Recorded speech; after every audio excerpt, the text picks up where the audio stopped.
Chapter 1358. Following suit, he dismantled each component and memorized their locations. Then, they copied them one by one and finally pieced them together to create a new tank. In fact, after 2 years of hard work, most of the parts have been created. The polished parts were no different from the original parts. There were no problems with the style or specifications. However, when it came to some core technologies, they were unable to do it. Looking at the various parts on the ground and the number of engineers standing in the room, Yang Chendong knew that these people were working very hard. But even so, Yang Chendong wasn't optimistic about them. The difficulty of building a tank wasn't limited to the engine, but more importantly, the tank cannons that allowed the tank to unleash its power. Tank cannons were mainly cannons. High chamber pressure, long barrel, fast initial velocity, high abrasion, high precision requirements, and high metal smelting, processing technology, and design standards of a country were all very high. Also, it was important to note that cannons required cannons and cannons. The manufacturing of various cannons and cannons also required a lot of knowledge. However, these were not things that the current Yang weapon crafting stone could overcome. Otherwise, there wouldn't be such a saying in the future. The number of countries that mastered tank cannon technology was less than the number of countries that mastered atomic bomb technology. From this point of view, it wasn't an exaggeration to say that tank cannons were harder to build than atomic bombs. But it didn't mean that it was hard. The research process couldn't be stopped. Otherwise, there would never be a day of success. Yang Chendong didn't mean to dispel everyone's enthusiasm. He just said to Feng Ku, "The difficulty of building a tank is very high. There are also many problems that need to be solved. Don't think about becoming a fatty in one bite. It's better to do it step by step." Listening to Yang Chendong's guidance, Feng Ku also said with a serious face, "Yes, teacher, you're right. We're doing the same. Now we're researching a small engine. If we succeed, we can build a vehicle." When the word vehicle was mentioned, Feng Ku's face was also full of excitement. When he first heard this word, he was so shocked. Even now, thinking about it still made his blood boil. Yes, you're right. But building an engine isn't something that can be done overnight. Before that, we can build something else such as a steam engine. Yang Chendong didn't plan to spoil things by rushing them. He still decided to follow the path of history. Steam engine. A thoughtful look flashed across Feng Ku's face. Previously, he had received a book about the steam engine from Yang Chendong and had studied it for a while. However, ever since he saw the engine, he put it aside. In his opinion, since there was already something more advanced, of course, he should use it. That's right, the steam engine. That thing doesn't require much core technology, and with the current strength of the ordnance factory, it's possible to research it. In the future, we will build a large number of railway tracks. Let's start with Vietnam and Laos. When the time comes, we will build railways that extend in all directions. This way, whether it is the mobilization of troops or the transportation of goods, it will be greatly improved. At this time, Yang Chendong had already begun to imagine the appearance of a train with thick smoke running amok in his territory. It must be very spectacular. In this way, the transportation under his rule would be greatly improved. In the future, no matter where he went, not only would it greatly shorten the time, even if there was a problem, reinforcements would also arrive in the shortest time possible. It would also play a great role in promoting the security and stability of the forces and the allocation of goods. This was no longer a discussion, but an order. Feng Ku also knew that he was too anxious for success, so he nodded heavily. Yes, teacher, this student will immediately adjust the direction of the research. Yang Chendong was also very satisfied with Feng Ku's performance, but he didn't want to dampen his enthusiasm. After thinking for a while, he said, "How about this? The engineers who are researching the engine don't have to stop. I will get some small engines for you to use later." As he said this, Yang Chendong sighed in his heart. It's time to get some vehicles used by the army. Not only were there weapons and ammunition in the warehouse, there were also quite a few vehicles. There were even some very old military three-wheeled motorcycles. Relatively speaking, their manufacturing was simpler, and the structure of the engine was easier to imitate. It was suitable for the engineers to study. As for how to explain the appearance of these things, even tanks had appeared, so was there a need to be afraid that they wouldn't be able to explain it clearly? Small engines. Hearing this, Feng Ku's eyes lit up. He seemed to have thought of something, and couldn't help but ask in excitement, Teacher, did you find something in the mountains? Previously, in order to explain how the tanks and weapons and ammunition appeared, Yang Chendong had told Feng Ku and the others that they were all found in a mysterious mountain.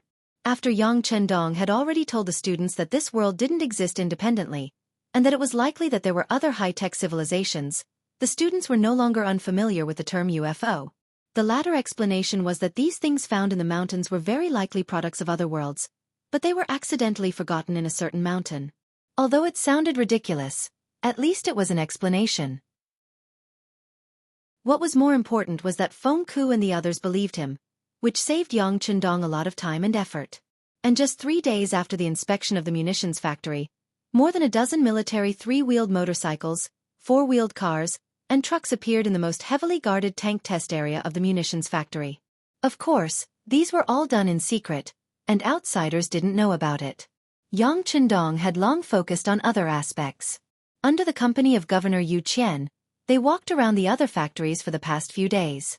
At this time, other than the fact that there were no cars on the streets, Qian City was no different from a city during the Republic of China.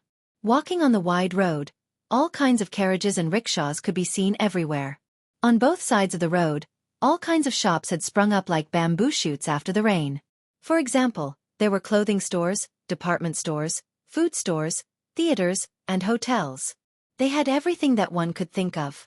Compared to the restaurants, inns, and silk shops of the outside world, it was like heaven and earth.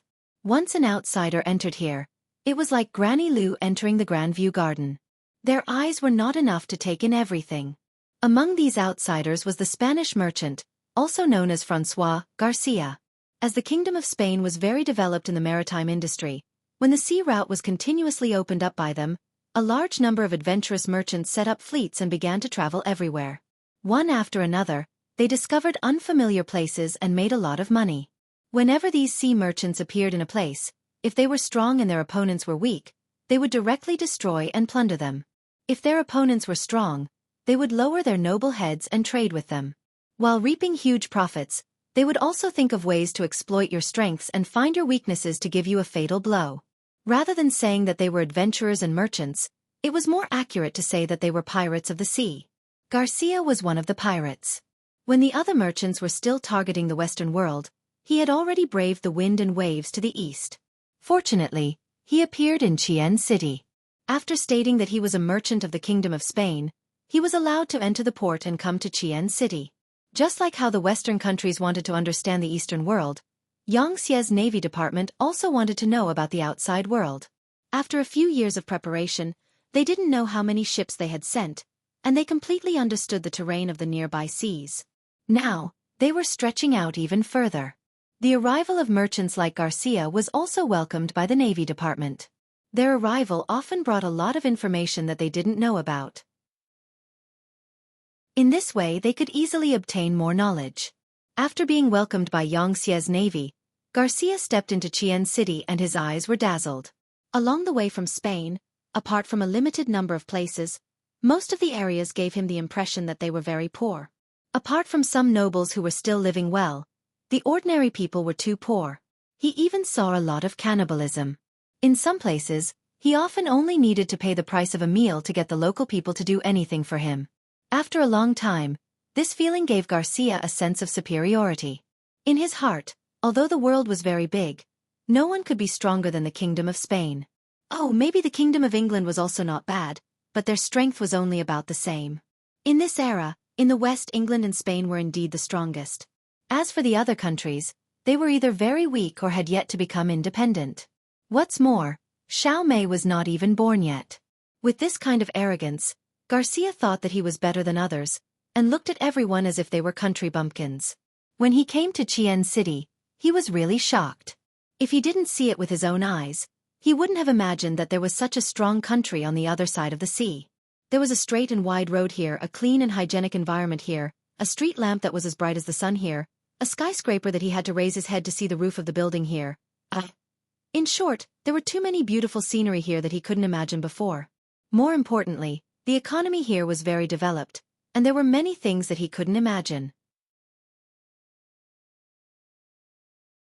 Chapter 1359. There were all kinds of luxurious clothes and silky fabrics that he had never seen before. There were all kinds of delicious food and drinks that he had never seen before. There was even wine that was unique to the West and had never been seen in the East. Living in a high-rise building with electric lights, with elevators that could be used to go up and down. It was beyond his imagination. Bicycles were everywhere. Vans and carriages could be seen everywhere. What's more, it was very comfortable to sit on them. There wasn't any bumps at all.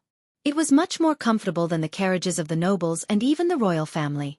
Garcia was surprised, but at the same time, the ambition in his heart was ignited. He was thinking, if these good things were introduced to Spain, how much wealth would it bring him? With this goal in mind, he continued to work hard to achieve it. When the Navy sent someone to contact him, he was very enthusiastic, giving the impression that he knew everything, but only he knew what was true and what was false. While gaining the friendship of the Navy, he also used the gold and silver he brought with him to go shopping in Resin City.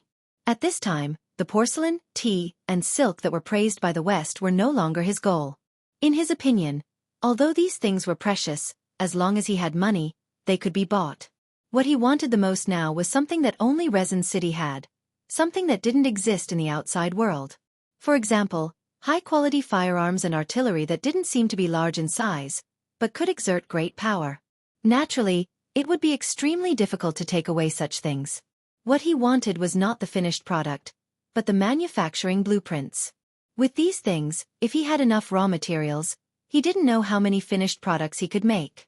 Recently, railed vehicles began to appear in Resin City, which made Garcia's eyes light up. He sent his most capable assistant Anthony to find a way to get the blueprints of the railed vehicles, and then he was ready to leave. After a few days of hard work, he had already obtained a bicycle, a military telescope, and the blueprints for a rocket launcher.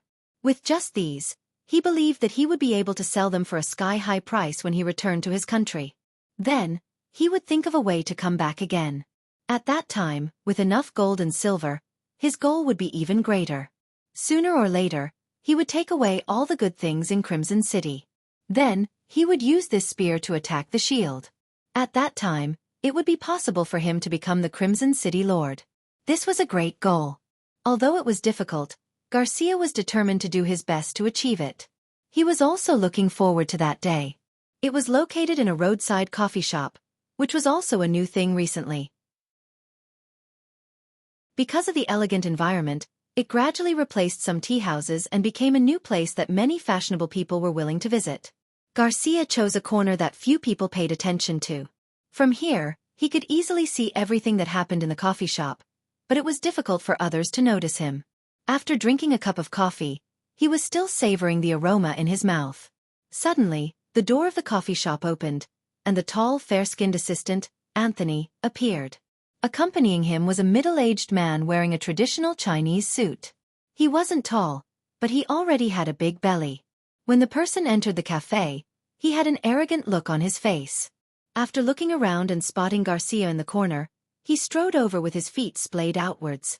When he walked, he purposely put his hands behind his back.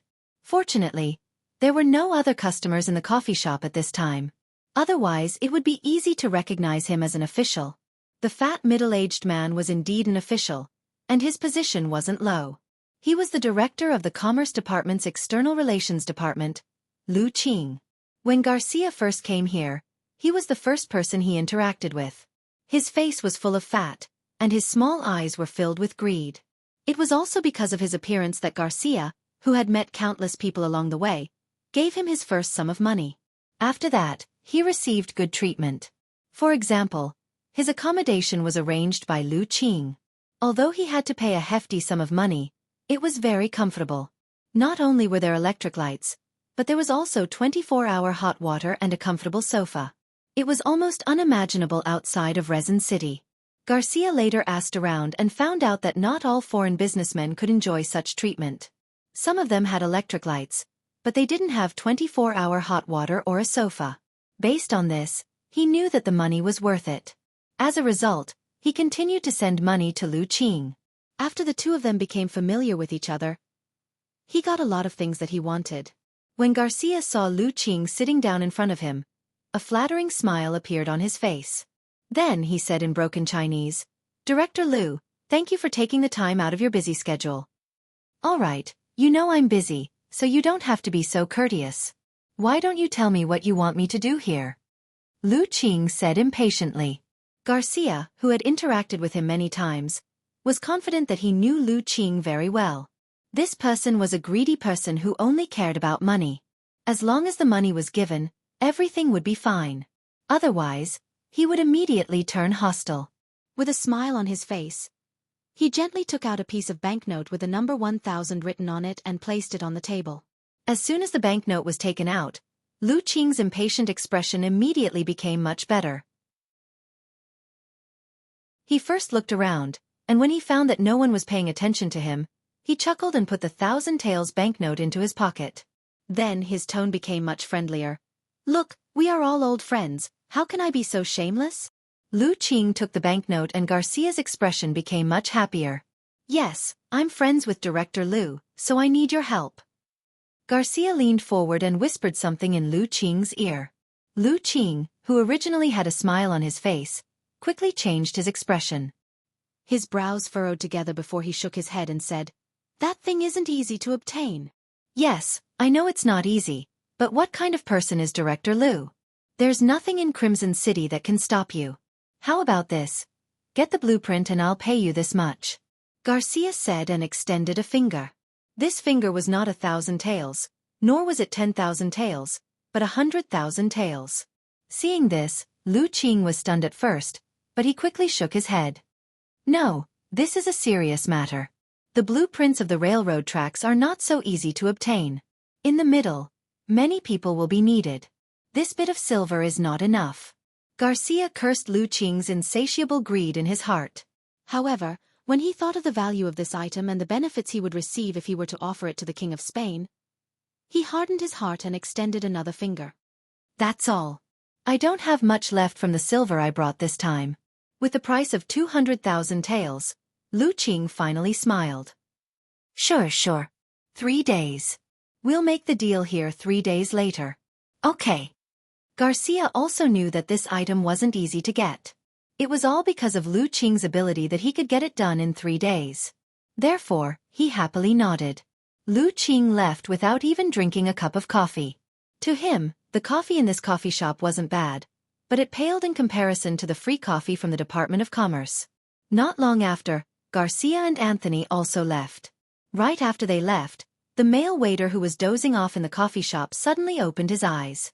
He immediately asked for leave from another waiter and strode out. No one knew that this waiter had another identity.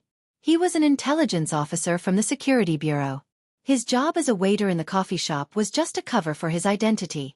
After all, this was a high-class public place. There might be some private transactions happening here, so it was necessary to arrange for someone to be here.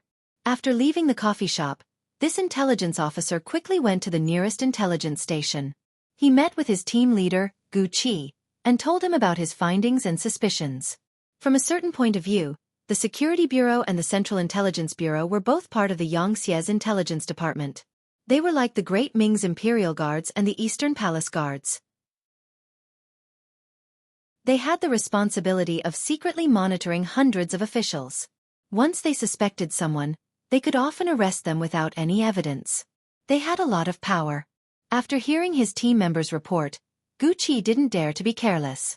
This matter involved a director of the Department of Commerce, and there were even foreign businessmen involved. If he didn't handle it well, it would have a deep impact. The scope of this matter had exceeded his authority, so he had to report it. At first, Gu Qi found the deputy director, Dong Hui. Then, this matter was reported to Che Chao, the director of the Security Bureau in Xichen City. Looking at the latest information on the desk, Che Chao waved his hand at Dong Hui and said, I understand. Do what you need to do. Dong Hui knew that he had caught a big fish. He immediately retreated with a happy face. When there was no one in the office, Che Chao placed his hands in front of the telegraph on the table. After switching to a signal station, he began to report to the other side. The wired telephone was still being developed in the Academy of Sciences. It was said that it was about to succeed. Before this, the main leaders of the various departments used this simple transmitter to communicate. Although it was a bit troublesome, it was still much easier than walking out of the office to the destination,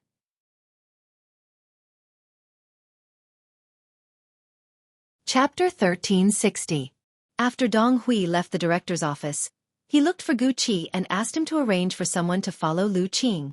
He needed to know what she had done in the past 24 hours, including what she had eaten and how many hours she had slept.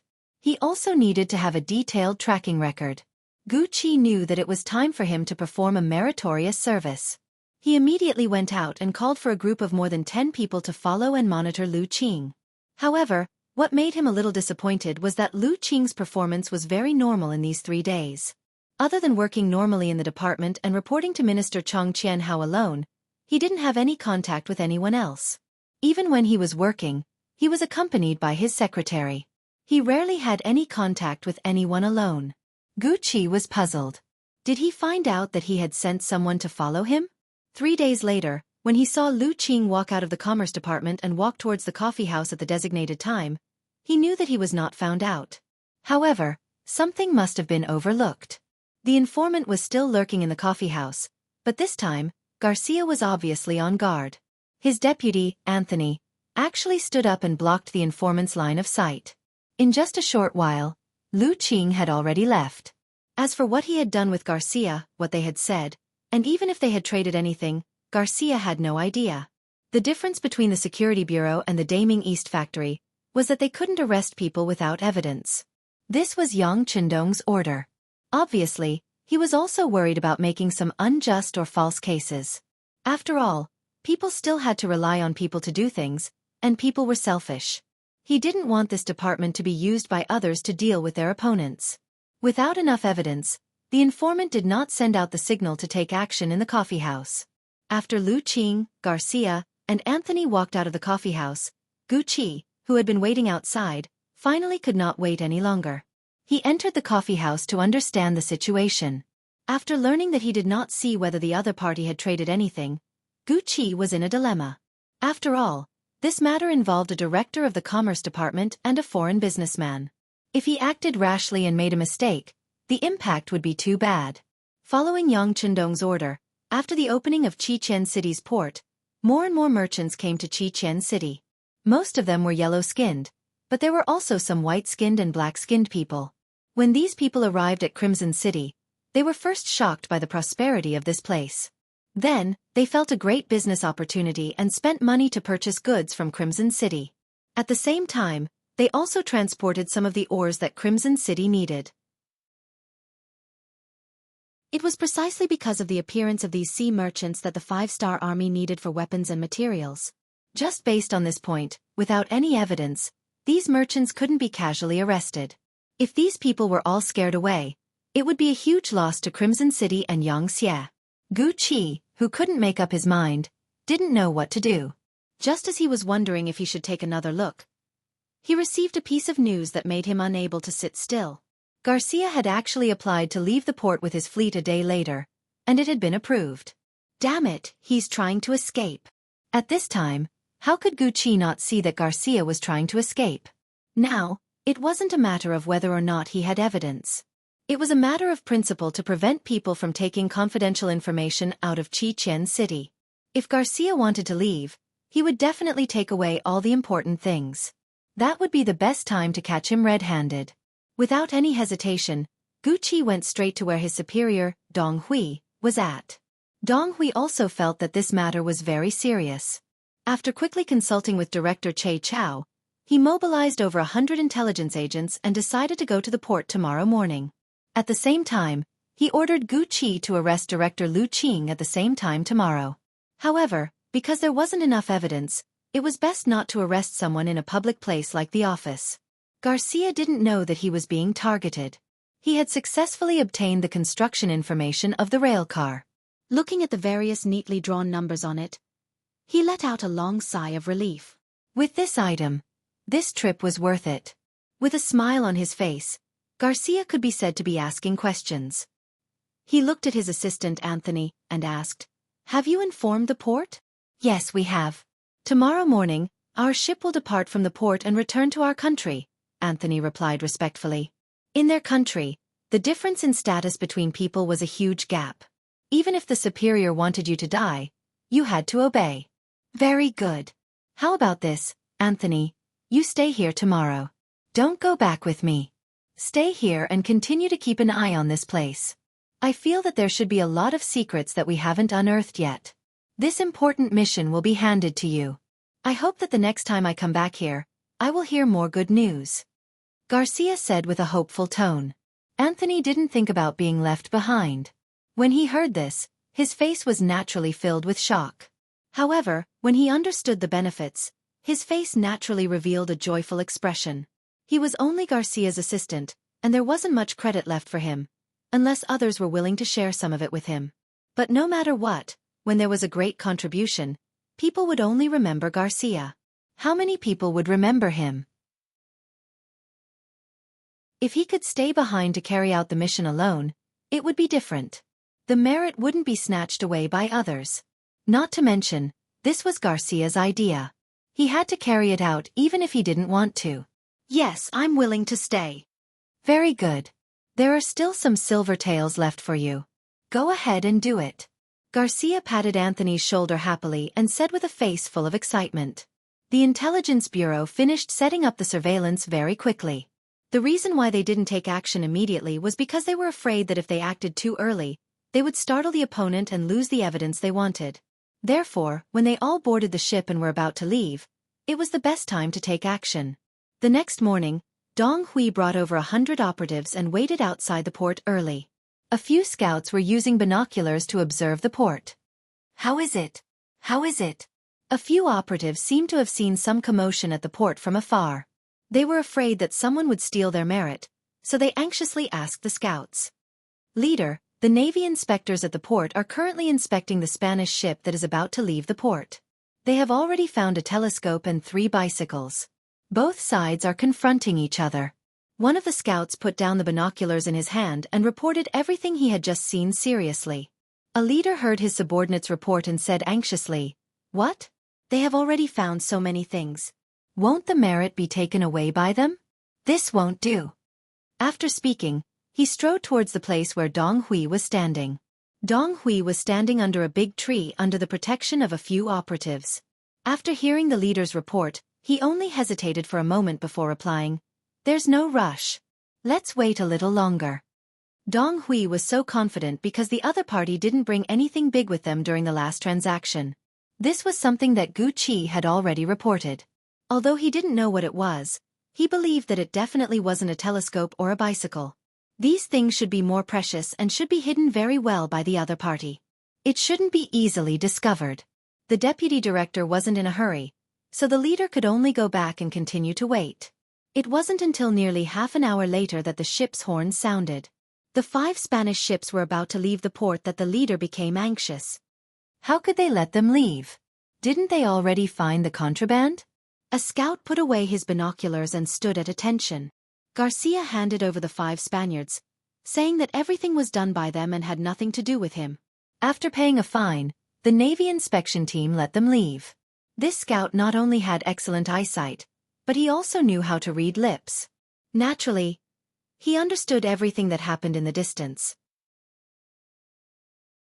The leader didn't doubt this answer. It was because of this that he quickly turned around and ran towards Dong Hui. Soon, Deputy Director Dong also became anxious. Then, he led hundreds of people and rushed to the port. This time, the Marine inspection team didn't find anything important, so it was time for them to perform. Dong Hui was very anxious and even a little excited. If they found what they were looking for this time, not only would they make a contribution, but they would also be able to suppress the Navy inspection team. Just thinking about it made him feel very happy. However, before he could bring his men to the port, a group of cold front Navy soldiers had already blocked their way. "What are you doing?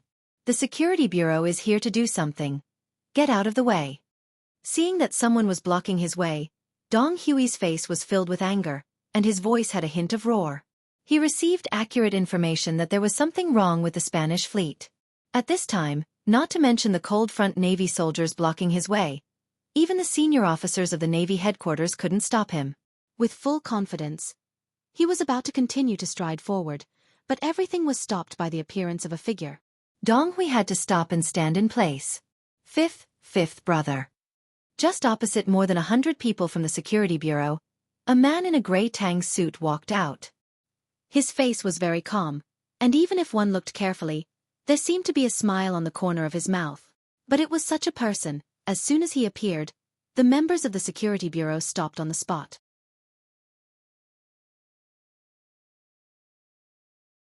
Chapter 1361. Not because of anything else but because the person who came was called Jianghu, known as Brother Wu. I've been waiting for you for a long time. You're really patient. By the way, where's Dong Hui?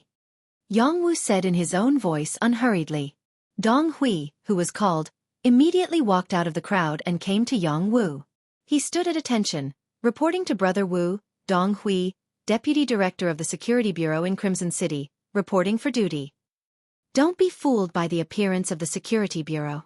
Once they received information, they even dared to investigate. Most of the time, the way they worked was not so gentle, and it was obvious that few people could buy face from them. However, Jianghu was definitely an exception. Anyone could do something wrong and betray, but the servants of the Yang family were an exception. They were Bugnam of Gojoseon's most trusted people, and more often than not, they could make decisions on behalf of the king. This kind of person was also not someone the Security Bureau could afford to offend. Haha, Deputy Director Dong, I haven't seen you for a while. Well, why don't you come with me? By the way, you can dismiss these people first. Jianghu recognized Dong Hui. No matter what, he was still a deputy director, and his rank was not low. Seeing that he had found the right person, he passed down the order, canceling the operation and taking him away.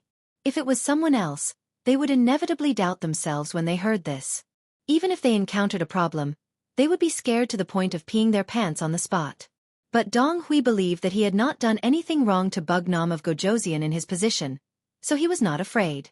Okay, I'll go with Brother Wu. Everyone else, go back to your posts.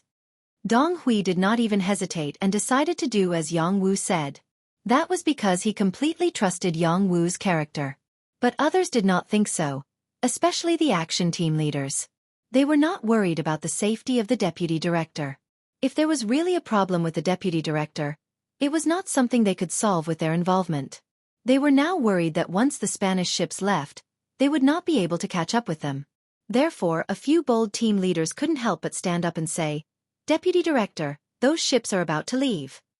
This time, Dong Hui didn't have to answer. Jianghu gave the answer. Don't worry, they have already been inspected by the Navy inspection team, so there won't be any problems. You can now listen to Deputy Director Dong's order and disperse. Jianghu even knew what they were looking for. This time, Dong Hui felt relieved. Since the other party had made things so clear, he must have been prepared. Dong Hui no longer had any doubts and said to Jianghu, I'll have to trouble you to lead the way, Brother Wu. It's no trouble. Come with me. Jianghu was very satisfied with Dong Hui's performance. He was neither anxious nor impatient, nor did he have any guilty conscience, which was enough to explain a lot of problems. He turned around and walked towards the city under the protection of a group of marine soldiers. Department of Commerce. Gu Qi had been waiting outside for more than an hour with the two groups that Dong Hui had chosen, as well as his own team members. Seeing that it was almost time for the arrest, but Director Lu Qing had no intention of coming out, he couldn't help but feel a little anxious. After all, there was not enough evidence to prove that there was a problem with Lu Qing. If he brought people to rush into the Department of Commerce and proved that the other party was innocent, who would bear the responsibility?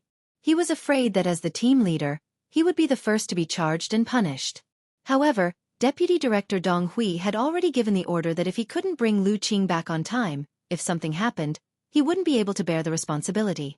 After thinking about it, he finally decided to take the risk and arrest people in the Department of Commerce.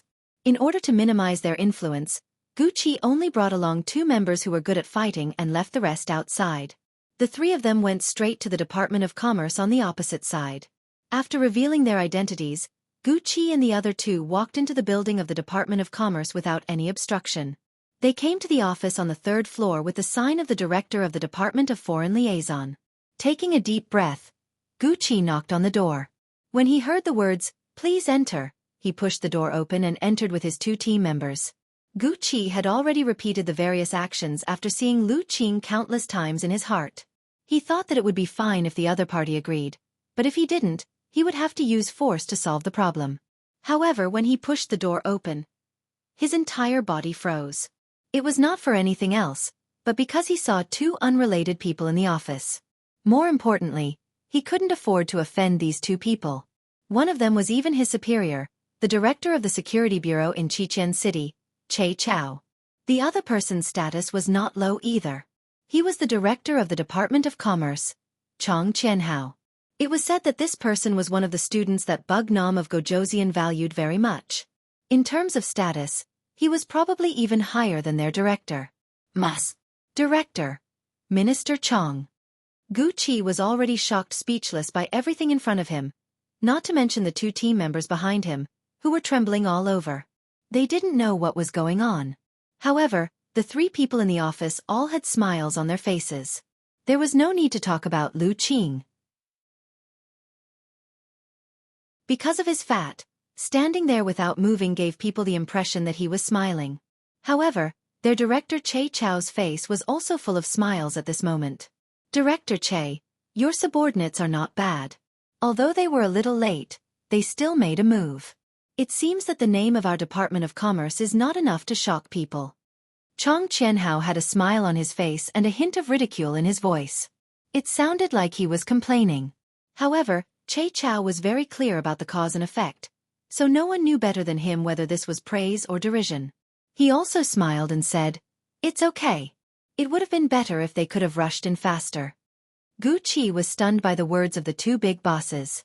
Just when he was at a loss, Che Chao and the other two had already stood up. When they passed by him, Che Chao's voice was heard. "Gu Qi, tell your people to leave. Do what you need to do. As for you, leave with me." Whether it was the dock or the Department of Commerce, all the arrangements were over before they started. However, this ending was just another kind of beginning. When the two sides finally gathered in front of the palace, Jianghu, Chong Qianhao, Che Chao, and Lu Qing looked at each other and smiled. Only Dong Hui and Gu Qi were left with a confused look. Fortunately, they didn't have to wait for long. In a side hall of the palace, they saw the leader of Xianxia, Yang Chendong. Then, the two of them understood what had happened. It turned out that Lu Qing didn't contact Garcia personally, but was ordered by Minister Chong Qianhao. Like the telescope, the bicycle, they were all taken out to gain the other party's trust. The facts also proved that Garcia did indeed believe them, which also revealed his ambition. In his greed, he actually wanted the construction blueprint of the rail car, which was enough to show how big his ambition was. What was rare was that this secret was unexpectedly found out by the security bureau on the way, which led to these things. Yang Chendong sat directly at the top of the hall. Below him stood the deputy commander of the Navy headquarters, Gao Xiong, a group of Navy officers, and a group of Army officers led by Lung Song. Of course, City Lord Yu Qian was also indispensable. He was the only person who had a seat, and he was also the one closest to Yang Chendong. Even if this was because Yu Qian was already very old, in his 60s, it was enough to show that Yu Qian was important in Yang Chendong's heart. Not bad. This time the security bureau reacted very quickly. "Director Che, your soldiers are good. Continue to work hard," Yang Chendong said in a good mood. Being praised by Yang Chendong in public, Che Chao was so happy that he couldn't close his mouth. He immediately said, "Yes, thank you, sixth young master, for your praise. We will continue to work hard." Yang Chendong nodded, then turned his gaze to Chong Qianhao and Lu Qing. "Not bad. You used a good method to lure the snake out of its hole. This is what a student should do." Chong Qianhao was not so excited. Wasn't it supposed to be a student getting the teacher's approval? Yang Chendong nodded with a smile. Then his gaze fell on the group of officers. His voice suddenly became sterner. "You all see it, right? Danger is everywhere. Don't think that just because we are so powerful now, no one will dare to target us. Let me tell you, there is no lack of ambitious people in this world. In their eyes, there is no right or wrong. What they want to do is right. In their eyes, there is no strong or weak. They are the strongest. With such people, if you don't work hard, you are falling behind. Sooner or later, you will be surpassed, and you may even become a prisoner." The stern voice made the faces of Gao Xiong, Lang Song, and others become very ugly. However, they could not explain anything. They immediately lowered their heads and looked like they were admitting their mistakes. During this period of time, Yang Chendong had seen and heard some unpleasant things when he was inspecting the army. For example, the officers in the army were very arrogant, as if they were the number one in the world. In their eyes, they were the strongest army in the world. It was a good thing that they did not find trouble with others. No one would dare to find trouble with them. Self-confidence was a good thing, but arrogance was a bad thing. If they failed because they underestimated the enemy, the military officer would be held accountable. This involved how many people would die after losing the war, how many families would be separated, and how many people's happiness would be affected. Based on this point, Yang Chendong would not only punish them, but might even kill them. Based on Yang Chendong's understanding of the situation, the current Lang Feng army had this kind of arrogant mentality of underestimating the enemy. They believed that they had the most powerful firearms in the world, so they thought that they were superior and did not put any opponents in their eyes. Today, Yang Chendong decided to use this opportunity to remind the officers. If there were still people who did not recognize the reality, then he did not mind punishing some of them. It was better than losing soldiers on the battlefield and dying in battle.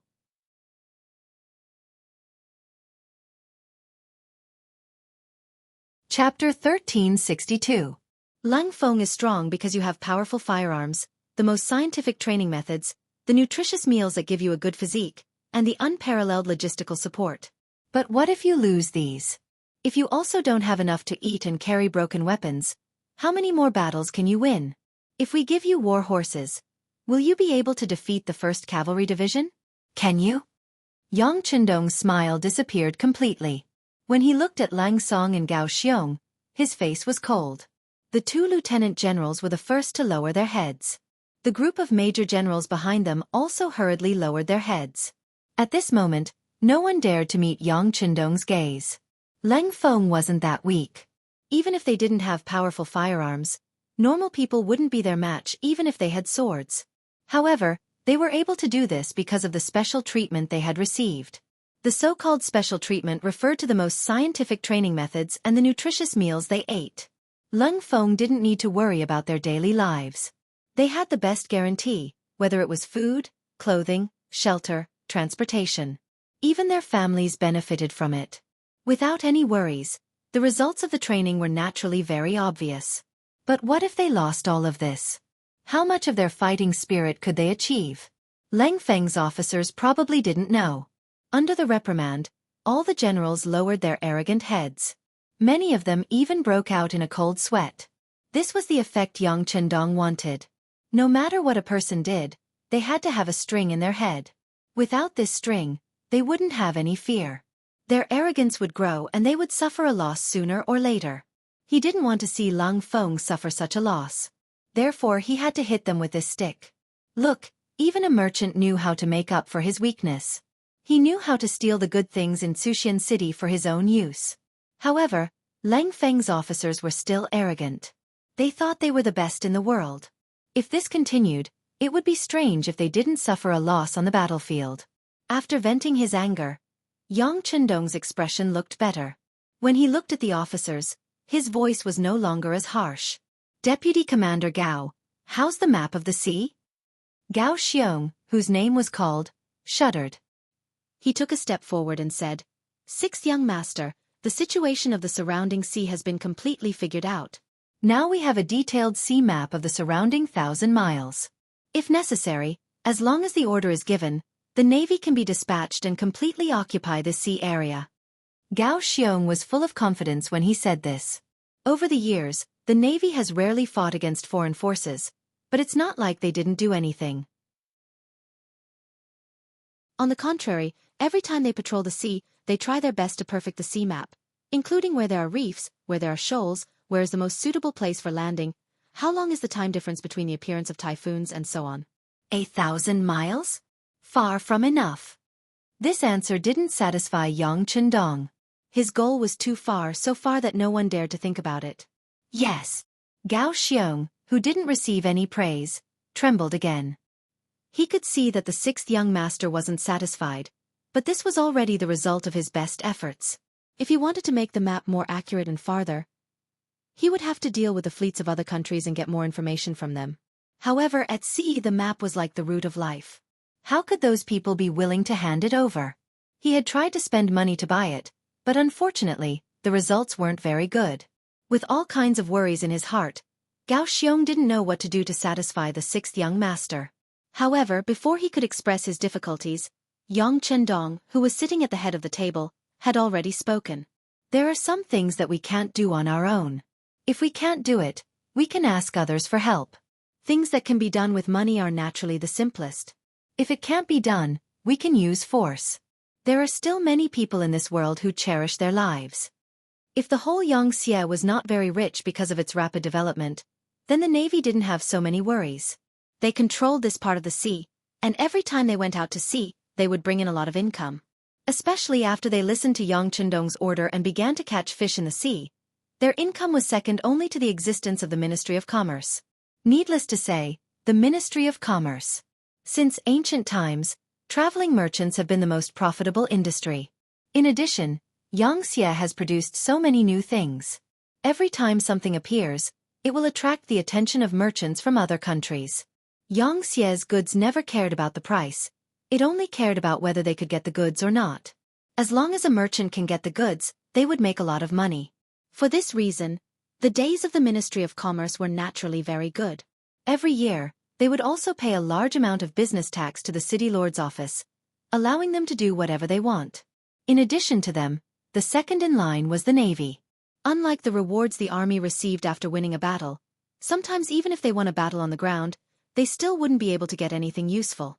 After all, humans were still too poor right now. The sea was completely different.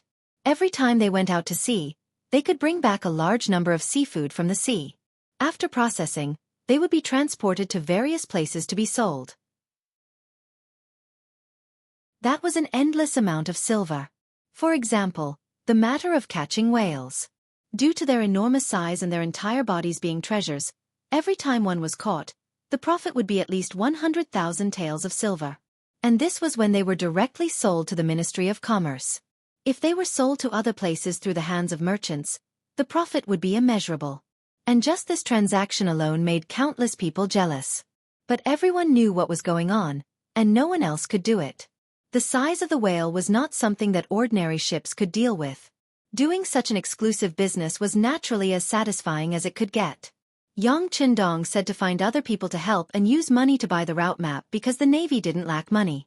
Then he said to use force, which immediately made Gao Xiong's eyes light up. Sixth young master, using force is naturally the best way, but in this way, I'm afraid that others will know our purpose, and I'm afraid that some places will be guarded. Guarded? Humph. Can a dead man still speak? Yang Chendong's mouth slightly raised, and he coldly snorted. He never thought that he was very benevolent. In his previous life, in order to complete various tasks, he didn't know how many people he killed. Of course, the people he killed were people who deserved to die in his eyes. But if someone wanted to obstruct his great cause of unification, who didn't deserve to die? Not to mention that they were of different races. Not my race, my heart must be different. Gao Xiong understood the meaning of Yang Chendong, and his eyes flashed with light. Sixth young master. This subordinate understands. Please rest assured that the Navy will immediately implement your instructions. The Navy will not be an obstacle to our expansion. Very good. Yang Chendong's face finally looked better, and then he said something that made everyone present excited. This king has decided to start the expansion of the sea in March next year. The Navy will be the main force, and the Army will be the auxiliary force. The implementation will still be the same as on land. Every time we occupy a place, we will relocate the people there. In short, we must put the 5-starred flag in every corner of the world as soon as possible. At that time, everyone must give their full support.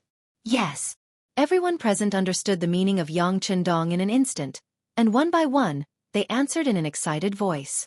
After talking about the military, Yang Chendong's eyes fell on Che Chao, Dong Hui, and Gu Qi. He knew that they should have a lot of questions in their hearts. Qian Hao, you say it. Yes. The Minister of Commerce, Chong Qian Hao, cupped his fists and stepped forward. Then, he recounted the entire story of Garcia's incident.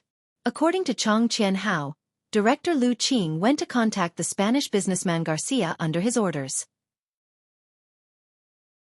The so-called bicycle and binoculars were just chips to gain the other party's trust, including the rail car blueprint that was traded with the other party in the end. Now, this person should have taken those blueprints to the sea and is on his way back to Spain. The marine inspection team appeared and detained the telescope and the bicycle, but they only took away the rail car blueprint. For Xianxia, there was no loss. The reason why he did this was to send a friendly signal to Garcia. They are all friends and will not meet on the battlefield. Now it seems that the goal has been achieved. So that's how it is.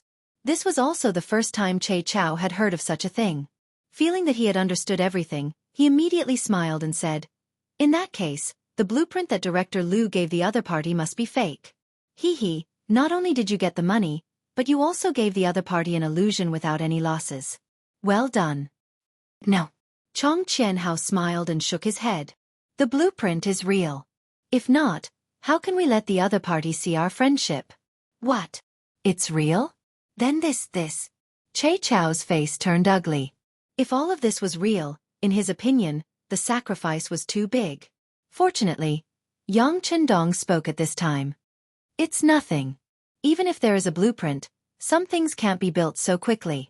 Just the iron smelting alone is enough for them to prepare for a period of time. Of course, if they can really build it, wouldn't it be better? It would save us some trouble. When these words were said, everyone was stunned at first, but then they suddenly understood and nodded.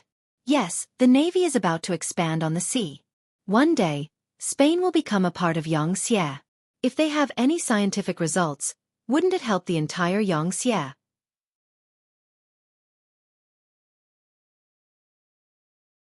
Chapter 1363. After figuring out this point, everyone's expression became much better. Everyone had a deeper understanding of Yang Chendong's strategy. Garcia was probably still secretly happy at this moment, but if he knew that what he got was what Xianxia wanted to give him, and that he had successfully misled them, it would be too late for him to cry. Immediately secretly arrest Anthony, and learn more about the situation on the other side of Spain from his mouth. At the same time, arrange for people to learn the Western language, so that it will be easier to manage them in the future. Yang Chendong saw that the matter was settled, so he made a final conclusion. After saying this, he looked at Director Che Chao of the Security Bureau and nodded approvingly. This time, the Security Bureau reacted very quickly, which is worthy of praise. I will record this merit. I also hope that you can continue to work hard and find more problems hidden in the dark. Che Chao, who was praised, was very excited. He immediately stood at attention and gave a standard military salute. Please rest assured, 6th Young Master, our Security Bureau will work hard and strive for new achievements. The matter of the Spanish merchants was over. Not long after, Anthony was arrested. After the Security Bureau used certain means, he lowered his noble head and was willing to tell everything he knew. Not only that, the Security Bureau, with the help of the Navy, began to secretly arrest some other foreign sea merchants who came to Resin City. From their mouths, more and more navigation maps fell into the hands of the Navy headquarters, making full preparations for the battle at sea in March. Yang Chendong was still constantly monitoring and guiding the work of Resin City, guiding Yangxia's development with some of the vision and ideas of the future generation. At night, he was busy in the palace. Now he only has a son and a daughter. In the future, the huge family business will obviously not be enough for them, so he needs to work harder. Fortunately, Yang Chendong has the strength of a grandmaster. Even if he works hard, it won't hurt the foundation of his body. In addition, his wives are very cooperative, so it's only a matter of time before results are produced. On the grassland battlefield, although Yang Chendong was no longer there, the troops left there were still seriously carrying out the strategy of besieging the city. The results were also very obvious. If it wasn't for the arrival of winter and the heavy snow, the entire Ili Inner District would have been under Yangxia's control. Southern Ming Dynasty. Department of Aristocrats. Zhu Huichen's expression was a little unsightly. Zhu Hui too, who betrayed his elder brother and younger brother and became the king of 3 provinces from King Guangdong, finally realized that he had been fooled by Zhu Qizhen after more than 2 years. What does it mean to be in charge of military affairs but not political affairs? At first, Zhu Huichen thought that as long as he had military power, he could do whatever he wanted. But who would have thought that raising an army would require money? Especially when he had 500,000 soldiers. Every month, Even every day, his expenses would be enormous. If he hadn't reached an agreement with Yang Chendong, where he would give 200,000 Han people every year in exchange for the exclusive distribution rights of Xianxia's products in the 3 provinces, he wouldn't have been able to hold on until now. But even so, he still needed to supplement a lot of money from his own treasury. After more than 2 years, he felt that he couldn't hold on any longer. Zhu Huichen gnashed his teeth in hatred and called his most trusted civil official Chen Tian to discuss how to solve the problem. Increase the amount of trade with the 5-star army. We will provide 400,000 Han people every year, but the goods they provide must also be doubled. After discussing for a while, Chen Tian finally came up with an idea. Good. Zhu Huichen nodded heavily. I'll leave this matter to you. But this still can't solve the fundamental problem. Zhu Qizhen wants to make things difficult for me? Then I won't let him have it easy. Order people to pressure Xi Ping Wang Mu Bin and ask them for food. Secretly send people to contact the Bengal army and make them act as if they are pressuring us. I don't believe that old man will dare to disobey. Humph. Pressure Mu Bin. With his strong military power, he could naturally force him to submit. Squeezing some food or even gold and silver was not a problem. But this would naturally cause Emperor Yingzong to be dissatisfied. If it wasn't necessary, Zhu Huichen wouldn't want to do this. But now, he had no better ideas. Even if it made the emperor unhappy, he had to try it. After Chen Tian heard this, his face showed some hesitation. He wanted to say something to dissuade him, but he thought that there was no other way. Angering the emperor was better than not being able to live. He could only nod and agree. The moment Zhu Huiqiang made a move, the relevant telegram was immediately sent to the palace of Tsuxian City. After reading the telegram, Yang Chendong was displeased. Does this Zhu Huiqiang only know how to contact foreigners to bully the Han people? Beta Persei, who had followed Yang Chendong for many years, immediately understood the meaning of his words. He immediately said, "Young master, don't worry. I will immediately arrange for people to warn the king of the 3 provinces." Yes, we have to warn him. You can tell him clearly that there is no problem with doubling the population and doubling the goods. However, if he dares to join forces with other countries to bully the Han people, there is no need for the Southern Ming Empire to make a move. My 5-star army will be the first to destroy him. If he had to say who he hated more between foreign enemies and traitors, it would definitely be the latter. Towards those who had no ancestors and no sense of nationality, once he made a move, he would not be lenient. A telegram was an order. Very quickly, Xianxia's envoy received the order and went to meet the king of the 3 provinces on the same day. No one knew how the discussion went, but in short, the Bengal army quickly retreated from the border of the southern Ming, allowing the people there to have a chance to breathe. The 5-star army had already agreed to double the population and goods. Xi Ping's King Mubin could not stand the pressure of Zhu Huichen's army and gave out some food and money. On the surface, it seemed that Zhu Huichen's danger of raising an army was temporarily resolved. However, he was not happy at all. It was not for any other reason, but because the attitude of the emissary sent by Yang Chendong was very bad and very threatening. What kind of person was Zhu Huichen? For glory, wealth, and power. He was even willing to send his own brothers to the guillotine and was willing to betray them. How could such a person be willing to be threatened by others? Therefore, even though he agreed to Yang Chendong's request to not let foreign countries oppress the Han people, in fact, he had already done so. However, after the envoy left, he smashed a few sets of porcelain bowls, one of which was expensive, his favorite tea set. He's going too far, he's going too far. We're all kings. Why did he do this? Why did he do this? Zhu Huichen was so angry that he cursed in the main hall. The maids and servants at the side did not dare to breathe too loudly. After smashing the bowls, his anger finally subsided. Then, Zhu Huichen dove into his bedroom and went to sleep. He slept until the sky turned dark and only woke up. After shouting for someone, the person who appeared in front of him was actually Chen Tian. Looking at his most trusted think tank, Zhu Huichen finally didn't show his displeasure. Instead, he gave a wry smile and said, "Why are you here, sir? Did some reckless servant go to invite you? Alas, these people are really ignorant." No. Chen Tian hurriedly waved his hand. Although when Zhu Huichen was angry in the past, the servants had no choice but to invite him twice. This time he was not invited, but uninvited.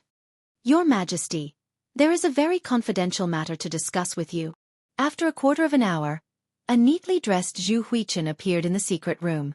Opposite the candlelight was a very ordinary-looking man of about 30 years old.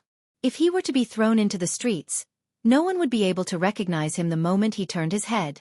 However, when such a person saw Zhu Huichen, he did not show the slightest bit of nervousness. Just this boldness alone was enough to prove that he was not an ordinary person. "Who are you?" Zhu Huichen was displeased. If this person had not been introduced by Chen Tian, he was afraid that he would have been angry and punished. "This humble one greets your highness, the third province king." The person was not angry or panicked. He first bowed and then opened his right hand, handing over a banknote worth 10,000 taels with both hands. Although a banknote worth 10,000 taels was not much, at least it made Zhu Huichen's expression look a little better. Of course, it was only 10,000 taels of silver. It was not worth it for Zhu Huichen to reach out and accept it. He just looked at the person curiously. One should not accept a reward without doing anything. Before he knew the purpose of this person's visit, he would not casually accept the money. The newcomer seemed to have thought of this long ago. He just grinned and revealed a simple and honest smile. If it wasn't for his previous calm and composed performance, he would have given off the impression that he was an honest farmer. "This humble one is Mo Gue. I am here to clear your doubts." "Mo Gue? Clear my doubts? What doubts does this prince have?" Zhu Huichu chuckled, and there was a hint of horror in his laughter. Mo Gue, who was not affected by Zhu Huichen's laughter, spoke up. "Your Highness, you have great ambitions. It is a pity that he Shangdong and Bugnam of Gojoseon's appearance overshadowed your glory. If you want to achieve great things, you have to get rid of Xianxia first. Now there is an opportunity in front of you. I wonder if you are willing to seize it."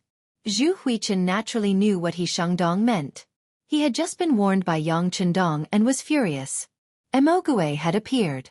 He had to admit that he had chosen the right time. But did he really think he was stupid? Before he could figure out the other party's background, he would not say anything that was on his mind or speak the truth. "Ha ha ha ha." Zhu Huichen just laughed and did not make any comments. Mo Gue still did not care about this. Instead, he put the banknote worth 10,000 taels of silver on the table and said, "If there is an opportunity to get rid of Bugnam of Gojoseon, would you be willing to do it? Of course, before that, you don't need to do anything. If Bugnam of Gojoseon is really in trouble one day, you only need to move your fingers and hit him when he is down. Your Highness does not need to answer this humble one's question.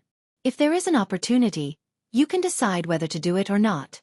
If there is no opportunity, you can just bide your time. This 10,000 taels of silver is my master's sincerity. At least it shows that I am not a person who likes to talk nonsense. Okay, if there is an opportunity, we will meet again."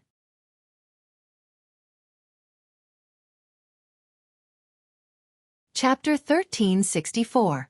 Before Zhu Huichen could give an explanation, Mo Gue had already turned and walked out of the secret room. Zhu Huiyun didn't stop him. Why would he stop him? He didn't do anything and gave him 10,000 taels of silver. Even if he was crazy, Zhu Huiyun still liked him. If he could meet dozens of crazy people like him in a day, would he stop? Of course, Zhu Huiyun didn't think Mo Gue was crazy. Since he said so, something might happen. What he needed to think now was what to do when the opportunity presented itself. Chen Tian brought him here, so Zhu Huiyun naturally wanted to hear his thoughts. "Minister Chen, what do you think?" "Your Highness, let's just pretend that nothing happened and do what we should do after receiving the banknotes. If it really is as this person said and such a day really comes, it won't be too late for us to plan for the long term. Otherwise, let's pretend we didn't see him. It's not a bad thing to take the money for free. No one would complain about having too much money." Although 10,000 taels of silver wasn't much of a problem for Zhu Huiyun, who had 500,000 soldiers, it was free. But after all, he had gotten it for free. Who would complain that it was too little? Zhu Huiyun nodded silently, obviously approving of this decision. But in fact, he was very curious. This Mo Gue was obviously just a messenger. He had a master behind him. Who was this master? If he guessed correctly, the person behind Mo Gue must know him and Yang Chendong very well. How could it be a coincidence that Mo Gue made a move right after Mo Gue threatened him? Interesting, interesting. Thinking that there was someone who knew Yang Chendong so well and was secretly watching everything, Zhu Huiyun suddenly became interested. He even began to look forward to that moment. If that day really came, he would definitely make a move. He had long coveted Xianxia. Thinking of the countless good things in Xianxia's territory, once Yang Chendong was in trouble, Xianxia would be like the sky falling. It would definitely be chaotic. When that time came, he would definitely make a move. Countless riches would be waving at him. That day would be his chance to achieve great things. Far Eastern Province. After entering winter, it snowed for 3 days. The thickness of the snow at the highest point was 60 centimeters. This was just the beginning of winter. It could be imagined that there would be more snow like this in the future. Tang Shang of the 4th Cavalry Division walked out of the tent. When he saw the white snow in front of him, his expression became nervous. He began to worry about whether his tribe had suffered a disaster, whether there were casualties, and whether they had enough food. Tang Shang wasn't a pure Han. His mother was Han, and his father was Mongol. Back then, the Mongol cavalry raided the fields to raid his mother and gave birth to him. His poor mother died of an illness not long after giving birth to him, leaving only his father and grandfather to depend on each other for survival. When he was a teenager, his father died in a battle over a good piece of pasture between tribes. So he left his hometown with his grandfather and the tribe and came to Siberia. Tang Shang was good at fighting. In the end, he was noticed by Chen Bo during a battle against the 5-star army, and was promoted to the position of division commander. However, it was a pity that the Far Eastern region was based on the Han people. The clans that had killed countless Han people had a grudge against the Far Eastern region. Commander Chen Bo didn't have a good impression of such people. Plus, the space in the city was limited, so it couldn't accommodate so many people. No matter how Tang Shang tried to persuade him, he wouldn't let them in. Helplessly, he had no choice but to use his authority to find a place for them to stay in between the Far Eastern Prefecture and the West Siberian Prefecture. From time to time, he would send people to greet them and bring some food and other necessities. With the snow, the roads were blocked, and Tang Shang began to worry. However, he had a duty and could not move without a military order. In addition, the snow had blocked the road. Even if he sent out his trusted aides, they would not be able to get results immediately. This made him feel uneasy, as if ants were crawling in his heart. Give the order to clear the snow and check the situation. If the people are in trouble, open the granaries and release food. Tang Shang gave the order to a messenger behind him. At this moment, Tang Shang was displaying the authority of a division commander. After 5 days, the snow was cleared and a batch of food was released, so the people around the 4th Cavalry Division didn't have to worry about food. However, as a division commander, Tang Xing's face was still filled with worry. The people of the Far Eastern Province had the help of the Yuan Province Army, so normal disasters couldn't do anything to them. But what about his tribe? Would they be able to pull through? On the 6th day, a tribesman whom Tang Shang had been looking forward to suddenly appeared outside the big tent. Tang Shang was excited, but at the same time, his face darkened. This was because he realized that the tribesman named Herrick had tears streaming down his face when he saw him. Brother Tang, our tribe has been surrounded by Akmu. You have to save them. The winter in Crimson City was no different from usual. In this half-modern city, there were all kinds of strategies to deal with anything. Even if there was a tsunami, there were ways to deal with it. Not to mention, there was very little snow in Crimson City in winter, and most of the time, there was no snow. It was already January 1461.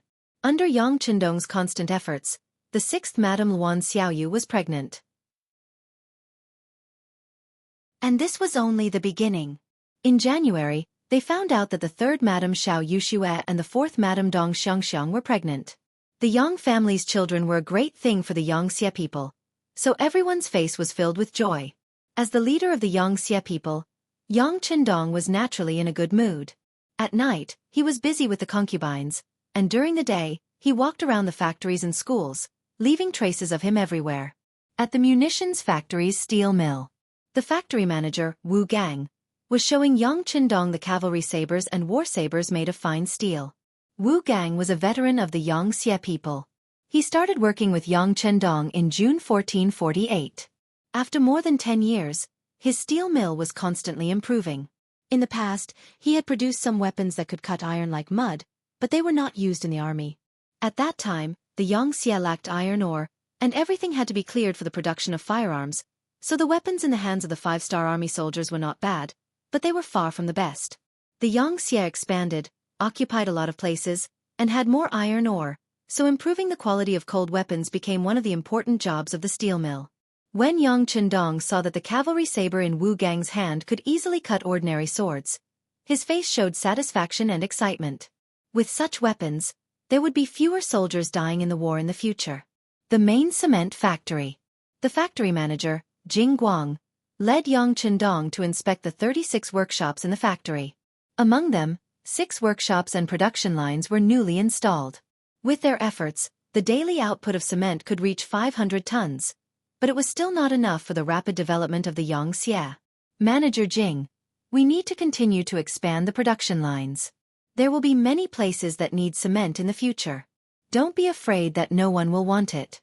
I can tell you that even if your factory produces cement for 100 years, it will still be far from meeting the demand.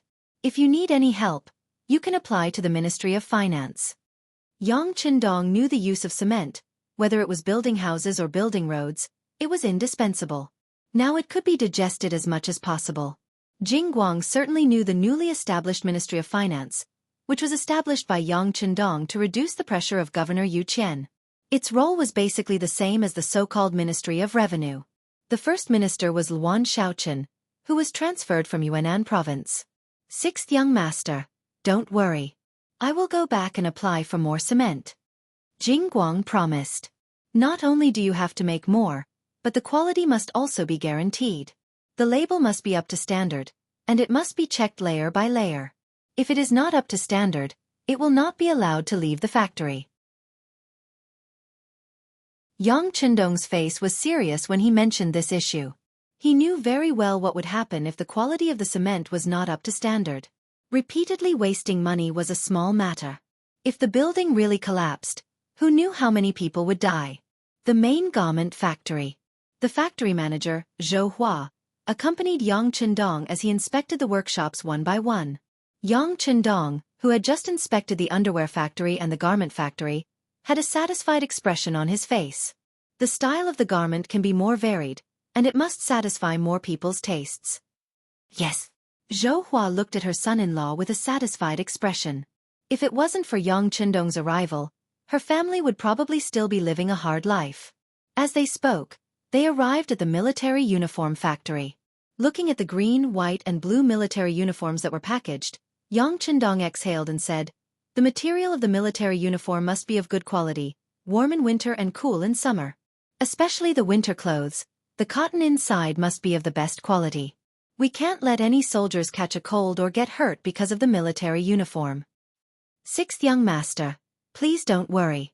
All the clothes produced have to go through 3 inspection procedures. They don't know each other. We have also set up a reward system. Whoever finds a problem will be rewarded. If the problem is not found, they will be punished. This greatly increases their enthusiasm, so there won't be any problems. When speaking of this, Zhou Hua was full of confidence. These ideas were given by her son, Luan Shaochen, and daughter, Luan Xiaoyu. How could they be wrong? Okay. By the way, mother-in-law, if you have time, you should go to the palace to see Xiaoyu. She is now pregnant, so she is a little nervous. You should go and comfort her. After talking about official matters, the mother-in-law and son-in-law started chatting.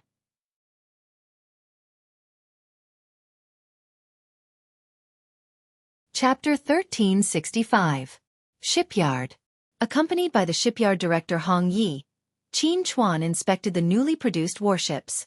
The 5-star Army Navy was currently using sailboats. Division-level warships were using Level 4 warships, regiment-level warships were using Level 3 warships, and so on and so forth. After years of hard work, they had finally built a Level 5 warship. The size of the ship and the number of cannons made it the warship used by the officers.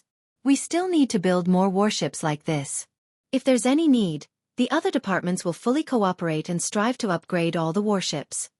Looking at the ship that was over 100 meters long, Yang Chendong sighed. Yes, The Navy headquarters also has such a request. In the future, all division-level warships will be upgraded to level 5 warships. In the future, we will focus on researching level 6 and 7 warships. Hong Yi said with a face full of excitement. No, there's no need to worry about level 6 and 7 warships.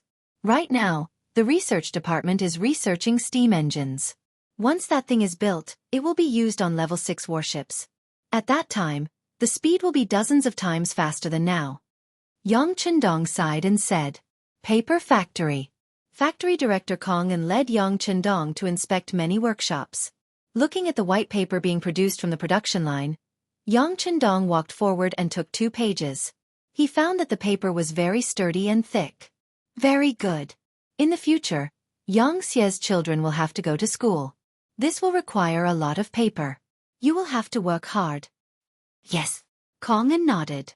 We will definitely work hard. After spring, we will build more production lines. There won't be any delays. There must be no delays. Education is the foundation of the country. Only when the people have culture and wisdom can the country become stronger. This is the national policy, and no one can change it, much less neglect it. Glass factory. A year's GDP and wealth had reached a certain ratio. It had become one of the important sources of Xianxia's wealth. As the factory director, Qin Ming had his own pride. However, when he faced Yang Chendong, that bit of pride had long disappeared, because everything in front of him was created by this person. Glass was not a big deal in Xianxia. It was even used in ordinary households. For example, the windows of many residential buildings were made of transparent glass. But to the Yang family, this was still a novelty, especially the various accessories made of glass. Businessmen from other places would rush to buy them. After creating so much production value and wealth, the head of the glass factory, Qin Ming, would be glowing with happiness wherever he went. The factory's confidentiality measures still need to be strengthened. We can't let others steal the results. If you need anything, you can go directly to Yang Wu. He will make the arrangements. Yang Chendong was very clear that the production of glass was not that complicated. It could be said that it was not difficult for those who knew how to do it. Once the process was known, he could make it, but others could also make it. That would be a big problem. Yes, 6th young master, don't worry. The people in our glass factory are all old. Their families are all in Qiqian City. They are also loyal to Xianxia and will not be disloyal. Moreover, the military is also very strict in this area. Every one of them has a detailed record.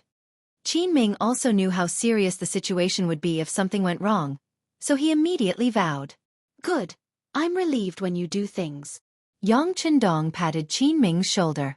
This person was also an old man who had followed him for more than 10 years. All these years, there were no problems, which was enough to prove his confidence. Winery. Manager Hong Shi brought in different degrees of liquor for Yang Chendong to taste. He introduced them to Yang Chendong and introduced them to him. Wine was one of the things that men loved no matter where they were. As long as they could afford it, almost everyone would want to drink it. Therefore, as long as the quality of the liquor was good, there was no need to worry about selling it. Xianxia had opened up a large amount of grain fields. In addition to the appearance of potatoes, sweet potatoes, corn, and other crops, the problem of food and clothing had been solved. Not only that, they were also constantly exporting their grain. Right now, the grain that the southern Ming dynasty needed was basically provided by the 5-star army. When there was more grain, it was naturally not a good idea to store it in the granary. Using the excess grain to make wine was a better use. Good wine could be exchanged for silver and more money. Right now, the winery was also one of the main sources of income for Xianxia. 6th young master, right now, not only do we have 10-degree liquor, 20-degree liquor, and even 55-degree liquor, we have also produced a lot of soft drinks and beverages. Together with the transparent glass bottles, the price will not be low. Hong Shi reported at the same time as he reported his work. Your train of thought is correct. But it's not enough. For example, we can change the packaging of the beverages. Bag packaging and paper packaging can be used. This way we can lower the content of the drinks and even normal people can buy them. This way, the sales will be better. Also, for the wine we need to come up with more variations. Don't limit it to just a few types. We can divide it into high, medium, and low consumption levels. While serving the public, we can also earn more money. Yang Chendong thought about how the beverages in the future had already become a meal for normal families. Thus, he instilled his thoughts into Hong Shi's ears. Manager Hong Shi listened attentively, and the secretary beside him was also taking notes with a small notebook. After being in Crimson City for a long time, who didn't know that the sixth young master's words were the golden law? They were absolutely correct. Main food processing factory. Zhou Dai was accompanying Yang Chendong to inspect the food production line. Looking at the bags of instant noodles, ham sausages, and various canned food being packed separately, Yang Chendong also reached out and picked up a bag of instant noodles. After casually opening it and tasting it, he nodded. The taste is not bad. The quantity is also sufficient. Yes, these are all prepared for the army. The quantity is 30% more than what is usually sold. This is to let the soldiers eat until they are full. Zhou Dai stood on the side and said, just eating until they are full is not enough. You have to think of a way to eat well. The taste has to be varied. You have to consider the taste of the public as much as possible. Yang Chendong stood beside the production line and gave instructions. Air Force Training Ground. The original Eagle Division had been expanded many times. Although the current Air Force could not be compared to the Army and Navy, the number of people had reached tens of thousands. Coupled with their special mission, they had become a new powerful force that could not be ignored. The Navy commander Tian Yu had the rank of Major General. Wearing a sky blue uniform, he was accompanying Yang Chendong and watching the performance of the Navy soldiers. Dozens of hot air balloons rose into the air, carrying out the various orders given by the ground command. Time and space were sometimes low, sometimes left, sometimes right. After reaching the predetermined position, packs of high explosives fell from the sky, blowing up the original targets one after another. Individual paragliders rose into the air. Using the large or behind them that rotated like a fan, one soldier after another rose into the air. They could follow orders to the west or to the west to complete the high-altitude reconnaissance mission. The development of the Air Force started from scratch, and it was not easy to reach the scale it had now. In this regard, Yang Chendong affirmed their work and also made a request. He also agreed to the request of Tian Yu to lead the soldiers to participate in actual combat. From now on, with the addition of the Air Force, any enemy's so-called ambush would have nowhere to hide. They would also become the unique overlord of the sky. Yang Family Academy. The first vice principal Wang Si accompanied Yang Chendong to walk around the entire academy. When Yang Chendong did not return to Xianxia City, Wang Si was actually the first leader of the academy. Under his leadership, the Yang family was constantly developing. It was different from the Great Ming Dynasty's knowledge, which was mainly based on the 8 classics, the 4 books, the 5 classics, and other sages. The studies in the Yang Family Academy were divided into different categories: Chinese, mathematics, geography, science, biology, physics, chemistry, agriculture, labor, and so on. The scholars of Xianxia had long been used to studying many subjects. This represented the comprehensive development of morality, aspiration, physical fitness, aesthetics, and labor. Only such a talent could have everything. Only learning Confucianism in the Xianxia had no future. So far, the Yang Family Academy had cultivated many talents for the Xianxia. Once the students graduated, those with excellent results would be quickly snatched up by various departments. Because of this, more and more young people liked to apply for the academy. With this repeated cycle, the academy had entered a very normal track. Now the students of the Yang Family Academy had flooded the various departments, and they all considered themselves as Yang Chendong students, gradually forming a strong force. One could imagine that after a few years, when this group of people fully matured, they would become a powerful force. Perhaps even the future Huang Pu would not be able to compare. Not only do they have to study, but also have them participate in labor and experience the real life of the common people. Every graduate has to live in an ordinary village for at least a month. This is a hard and fast rule. There are no conditions. Many things can only be said if one truly understands it. If one only reads it from books, not only will it not be deep enough, it will also be easy to be separated from reality. Yang Chendong wanted students who knew what to do, not students who only knew how to talk but not do, or students who only knew how to do but not speak. Yes, this student will remember. Wang Si nodded heavily. Seeing that Wang Si was almost 30 years old, Yang Chendong suddenly stopped and thought of something. Has your grandfather already retired? Wang Si's grandfather was Baiming's Minister of Personnel, Wang Ji, who held a high position and power. In the past, he was the person Wang Ji respected the most. He always thought that one day he could be as capable as his grandfather. But ever since he came into contact with Yang Shui, this thought slowly began to waver. Especially after coming to Crimson City, he no longer envied his grandfather. In his opinion, that position was a waste of life. It was just like a machine, going to work and getting off work every day. It was really meaningless.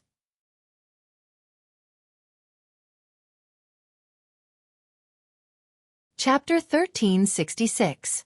Unlike now, where he could come into contact with new knowledge and new things every day in the academy. Every time he figured out a problem, regardless of whether it was a teacher or a student, they would all jump up in excitement. A new window would be opened in front of him, and a new field of knowledge would be unlocked. To him, who thirsted for knowledge, this was the most satisfying thing. It was many times better than working in the yamen every day. Wang Si was very satisfied with his current life, but that did not mean that he did not love his grandfather, especially since this grandfather had been very good to him since he was young. Now that he heard Yang Chendong ask, he replied, "Yes, grandfather has already resigned, and has returned to his ancestral home to enjoy his old age." "And then is it possible to bring him here? You should know that regardless of whether it is the climate or the conditions, this place is much better than the other side." This was the Minister of Personnel, and no one knew the officials of Baiming better than him. If such a person was brought to his side, if he could help him, the benefits would be a lot. Of course, Yang Chendong still respected this old man very much. As for the other party, he would not force him before he agreed. Hearing Yang Chendong's suggestion, Wang Si's eyes couldn't help but flicker, but he quickly calmed down. He knew his grandfather too well. If there was something he didn't want to do, no one could force him to do it. Since he didn't know his grandfather's thoughts, he didn't make any promises. Instead, he said honestly, "Teacher, I haven't discussed this matter with my grandfather, but I will write a letter soon to ask for his opinion." "Sure, if you have any difficulties, you can also look for City Lord Yu Qian and ask him to write a letter as well. After all, we were once colleagues, so we will definitely have more in common," Yang Chendong suggested with a smile, causing Wang Si to nod his head continuously. Following that, the bank, the art troupe, the bicycle factory, the tobacco factory, and so on all left behind Yang Chendong's footprints. With Yang Chendong's guidance, the various units became even more motivated. After receiving encouragement and advanced guidance, the various industries in Crimson City developed a vigorous attitude towards development.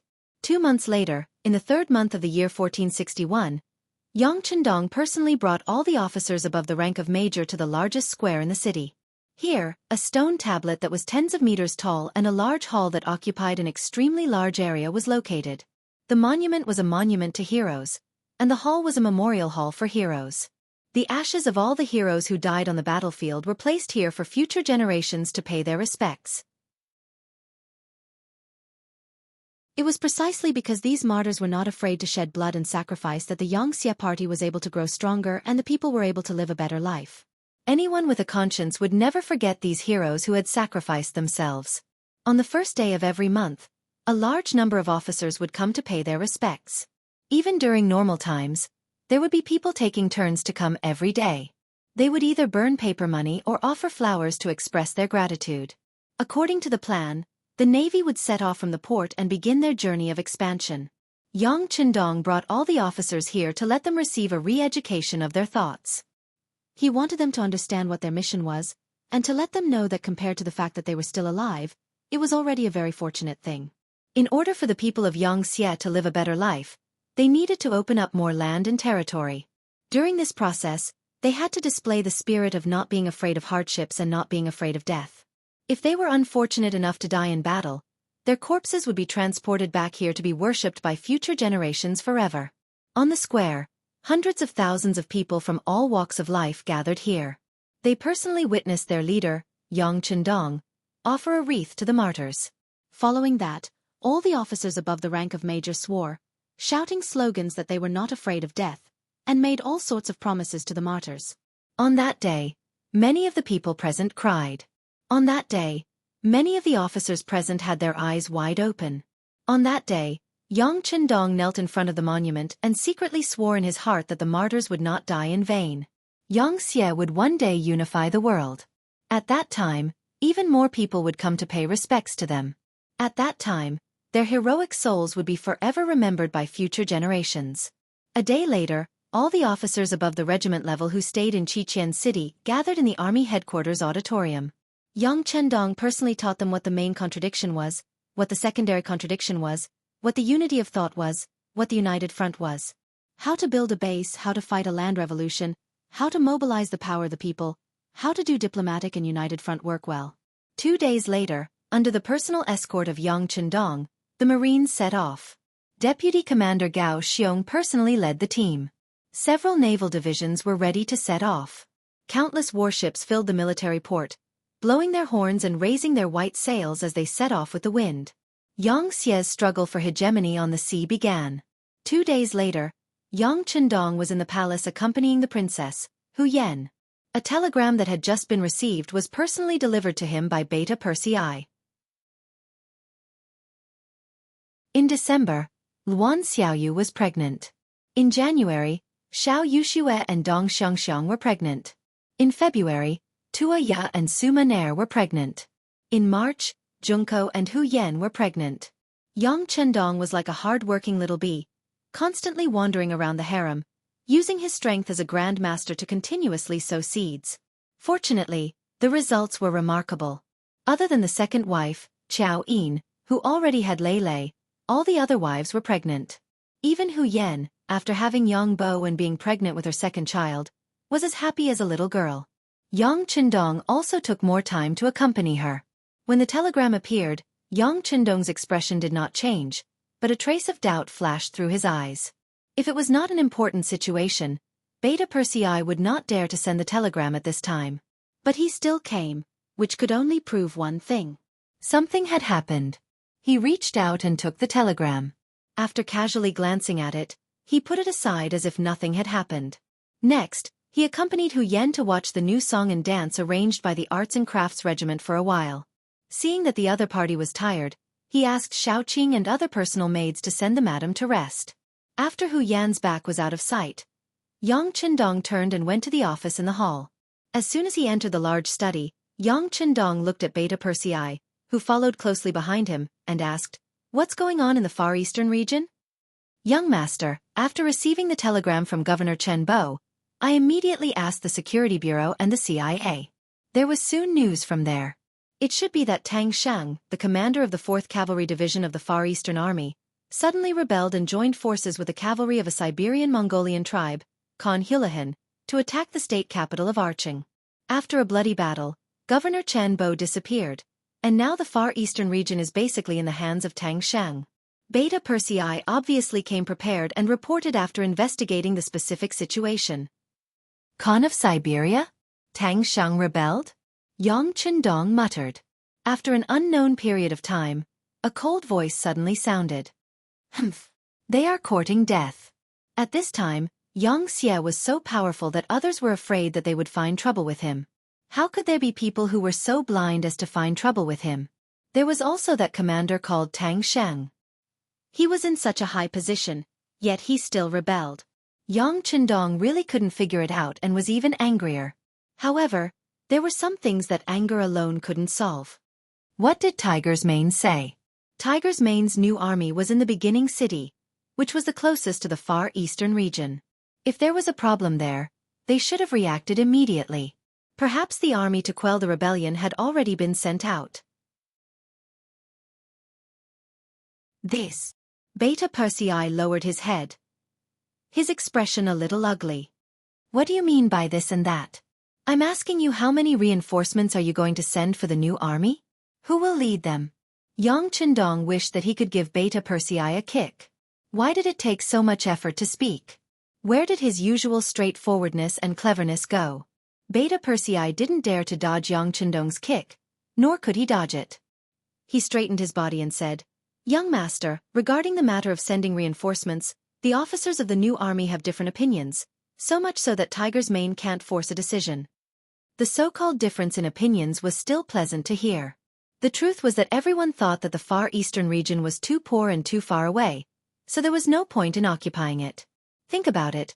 What did they get after occupying the Far Eastern region all these years? Other than the last time when the beginning city was in danger, Commander Chen Bo brought 4 cavalry divisions to help. He had always been asking for things.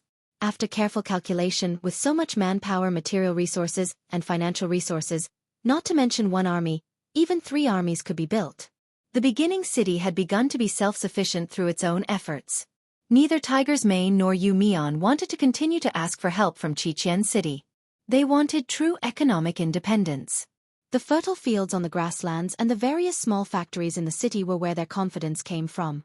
However, they still had to provide the Far Eastern region with goods, which greatly dragged them down, making it difficult for them to become economically self-sufficient. Now that there was a problem, wasn't this an opportunity to shift the blame? This was also the reason why they hadn't sent any reinforcements even though they had heard the news from the other side. Beta Persei's words were vague, but Yang Qindong was very clear in his heart. However, he didn't blame Tiger's Mane, Yu Mian, and the others for this matter. If he wanted to blame someone, he could only blame them for not having enough foresight and not knowing the benefits and importance of the Far Eastern region. Make the arrangements. After 3 days, we will set off. This trip to the Far Eastern region, since no one is willing to do it, this young master will go personally. Yang Qindong said with determination. This wasn't a spur-of-the-moment decision, but the problem related to the Far Eastern region should also be solved. Not only that, but the problems of the Golden Horde and the Ross country should also be solved this time. Although he had given Chen Bo a lot of ideas, it seemed that the effect wasn't very good.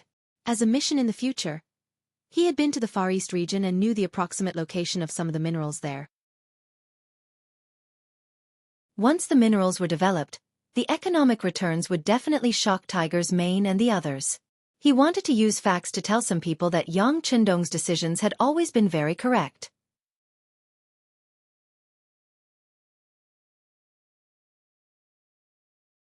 Chapter 1367. Yes. Beta Persei had long since had enough of staying in Resin City. Although his wife and children were in Resin City, he was only in his early 30s. It was not the time for him to retire yet. What he should do the most was to make meritorious contributions. Where would meritorious contributions come from? Staying in Resin City was just for experience. How could it be as strong as leaving this place and opening up new territories everywhere? Beta Persei excitedly went to make arrangements. Yang Qindong sat in the chair in the study room. After thinking about how many troops and supplies he needed to bring with him, he quickly got up. Since he was going to leave, he had to talk to the madam. Over the years, they had always been apart more than together. Speaking of which, he owed them too much. No, he had already thought about it. When everything was on the right track, he would take the madam to walk around and accompany them. In the bedroom of the madam, Princess Hu Yan, Yang Qindong dismissed everyone. Even Yang Bo went out to play with the maids, leaving only Yang Qindong and Hu Yan cuddling together. Hu Yan had just been found to be pregnant. It was the time for her to stay still and not move. At this moment, she was half lying in Yang Qindong's arms with a face full of happiness. "I'm sorry." After a long silence, Yang Qindong finally spoke. "Dong Shuai, are you leaving again?" After just one sentence, Hu Yan's expression changed and her body trembled. But she quickly hid all her panic. Ever since she married Yang Qindong, she knew that her man was a man who could do great things. He must not be restrained by his love life. Towards Yang Qindong, the 8 madams each had their own way of addressing him. For example, the 2nd Madam Qiao Yin was used to calling him Young Master, the 5th Madam Tuoya was used to calling him War God, the 6th Madam Wan Xiaoyu liked to call him Big Brother, the 8th Madam Junko was willing to call him King, and the other madams called him Husband. Hu Yan had always called him Dong Shuai. The nickname Dong Shuai was given to Yang Qindong when he first showed his talent in Baiming. At that time, he was famous for his talent and won Hu Yan's heart. Yes, there are some things that have to be done. It's just that I'm really worried about leaving you guys behind. Yang Qindong didn't deny it. He was really worried. This time was different from the past. 7 out of the 8 madams were pregnant. How could a father be at ease? Don't worry, everything in the palace has been handed over to Qiao Yin. With Tai Qingyi, the head of the palace's guards, there won't be any problems. Dong Shuai. Just do what you think you should do. This concubine will wait for your return in the palace. Although she was very reluctant, Hu Yan still spoke in such a magnanimous manner. This was the overall situation in the eyes of a woman. All right. Yang Chendong clearly knew that Hu Yan was comforting him. He couldn't help but use a bit of strength in his hands and hug the other party tighter. Yang Chendong was about to leave. Before he left, he quietly stayed with the madams for a while. He also called Xiaoyin and Tai Qingyi over, and instructed them to absolutely ensure the safety of the palace. He also called Yang Wu over in front of the two of them and left an order. Without special circumstances, no one was allowed to enter the palace and disturb the madams. He believed that Yang Wu would know what to do after receiving the order. It was just 3 days, and it passed very quickly. On the morning of the 4th day, the Navy's warship was already waiting at the harbor. Yu Qian, Lang Song, and the rest of the army's higher-ups came to send them off. Mr. Yu, you have to take care of your body. Leave the small matters to the subordinates. You only need to decide on the big matters and grasp the direction. Yang Chendong held Yu Qian's hand and repeatedly reminded him. The reason why Yang Chendong was able to expand his territory outside was precisely because the headquarters had someone as big as Yu Qian to stabilize the situation. Otherwise, how could he be at ease at the front? Yes, Your Majesty, please rest assured. This subject understands. Yu Qian said with an excited expression. This time, with Yang Chendong's return, the relationship between the two of them was clearly closer than before. Both of their political ideals gradually walked together, and there was no longer any gap between them. This could be seen from the way Yu Qian addressed Yang Chendong. Yang Chendong finally left and boarded the Navy's speedboat that had just entered service. From this boat out of Crimson City, it arrived at the port of Sea City in the 3 eastern provinces. Its speed was more than 2/3 faster than before. Beginning City. Tiger's Mane, Yu Mian, and Yang Si closed the door once again and discussed the problem of the Far Eastern region. Ever since the last telegram requesting for help, there had been no news from there for a long time. They could only receive some auxiliary and unimportant news from the Security Bureau and the CIA. Fortunately, there was no news about Governor Chen Bo's arrest. Presumably, there must be a problem with the radio station in Governor Chen's hands. Otherwise, it wouldn't have taken so long to contact us. Now, it seems that we need to send someone to find him and restore contact. Yang Si was the first to speak.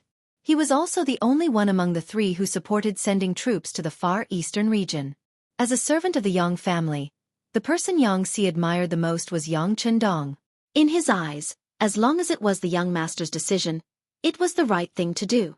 As long as it was the young master's decision, it was definitely the right thing to do. Since the young master was the one who decided to establish the Far Eastern region and invested so much, if something happened there, it must be saved and rebuilt. Saving people was a must. This was also what Tiger's Mane and Yu Mian wanted. However, if it wasn't to rebuild it, the two of them had some opinions. Seeing that Yang Si proposed to send people again, Tiger's Mane sighed and said, "We will definitely send people, but how many people to send and what kind of goal we want to achieve, we still need to discuss this matter properly." That's right.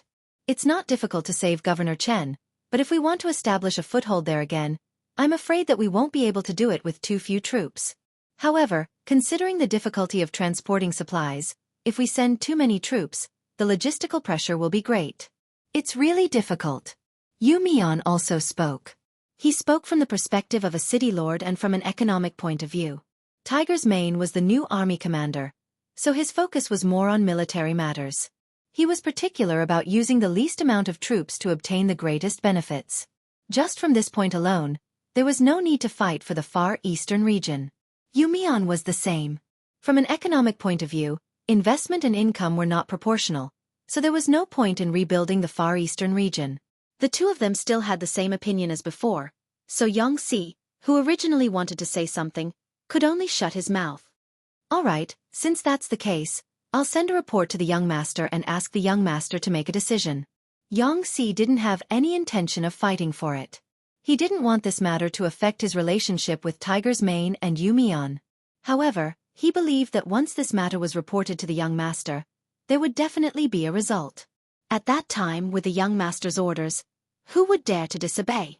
The telegram was sent out, But what was puzzling was that every telegram was like a stone sinking into the sea. There was no reply at all. After a few consecutive telegrams without any results, Tiger's Mane and the other two couldn't sit still anymore. Regardless of whether it was possible or not, they should at least send a telegram. What did they mean by not asking? Without a definite answer, Tiger's Mane and the other two couldn't help but feel flustered. Did this mean that the sixth young master was dissatisfied? We can't wait any longer. We have to confirm the number of troops to send out. Tiger's Mane once again called the three of them together and said this. It was almost April. The road leading to the far eastern region had already been opened, and the snow was dissipating every day. It was time to attack. How many people should we send? How much logistical support do we need? Can we win in a single battle? Should we bring Governor Chen and the others back, or rebuild the far eastern region? How much financial resources and population do we need? Commander Tiger, please give me an accurate number so that I can prepare. As soon as Tiger's Mane opened his mouth, Yu Mian's questions were thrown out one after another, causing him to choke and his expression to become more and more unsightly. Previously, Tiger's Mane and Yu Mian had the same opinion. However, now that he hadn't received Yang Chendong's order, Tiger's Mane was a little uncertain. He couldn't stand the pressure and wanted to make a move. Yu Mian was a little unhappy. He threw out these questions with the intention of letting the other party wake up. As the city governor of the first city and the leader of the local area, Yu Mian wasn't wrong to say this. He always had to estimate the gains and losses. He couldn't make a decision on a whim. If that was the case, once there was a loss, it might shake the foundation of the first city and ruin the good situation. Tiger's Mane stopped talking and looked at Xianxia for help. Xianxia turned a blind eye to this. He knew very well what kind of person Yu Mian was. Sometimes, he would even dare to argue with the young master over a problem. He didn't think that he could make Yu Mian retreat with just his face. That person has to be sent, Tiger's Mane, who didn't get a response, pulled a long face and looked at Yu Mian. When he spoke, he was already a little weak. We have to send someone. No matter what, the far eastern region is a part of Xianxia.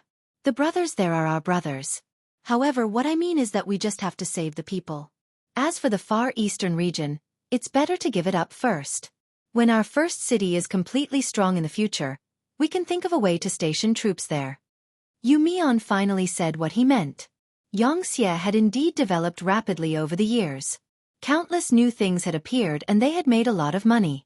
However, at the same time, the military expenditure was also very large. Every time they occupied a new place, a lot of money and manpower would be invested in the construction there. For this reason, it wasn't that there weren't other voices. In fact, those who made this sound didn't even account for the number of people. Some people thought that Xianxia was already big enough. What they needed to do now was to stabilize everything. After the territory was consolidated, it wouldn't be too late to send troops to expand. It would just be a few years later. However, this method was stable and there wouldn't be any problems.